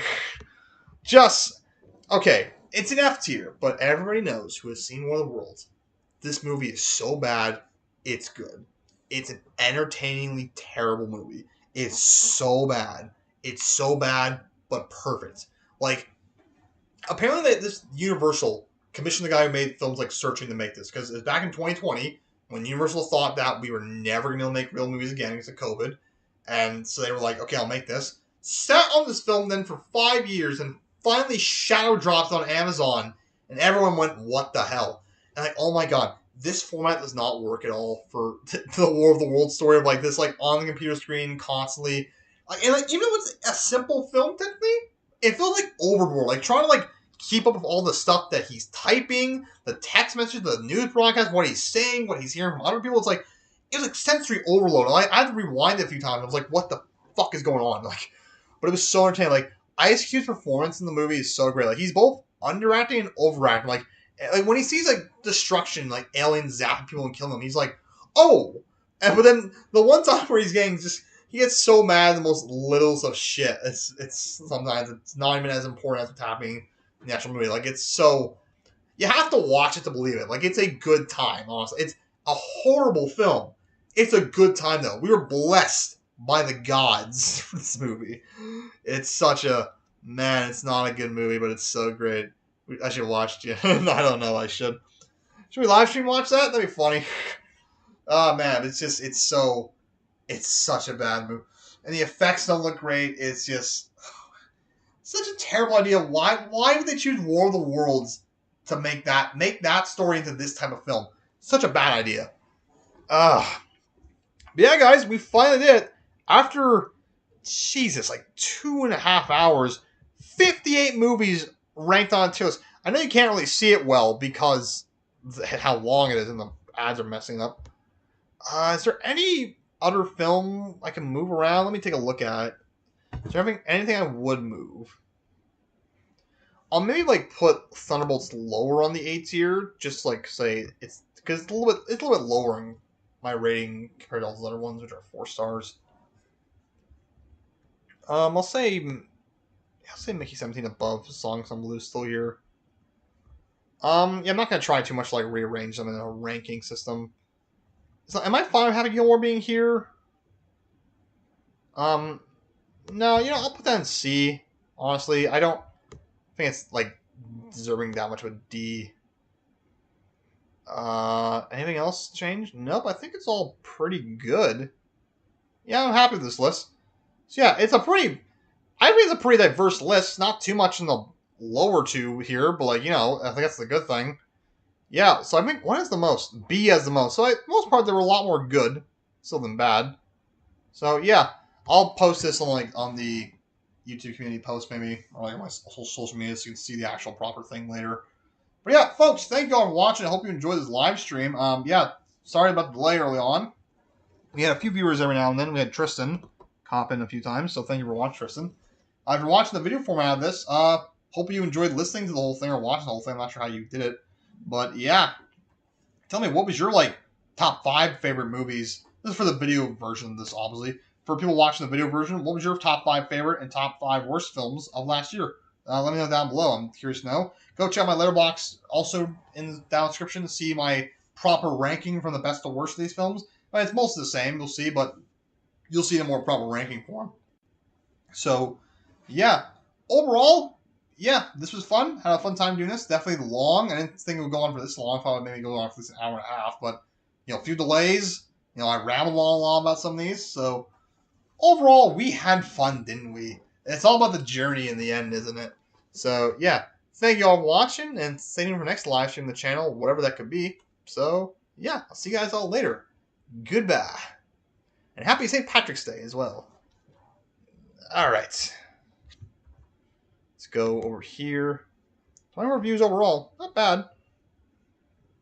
Right, end stream. 243 minutes. God damn.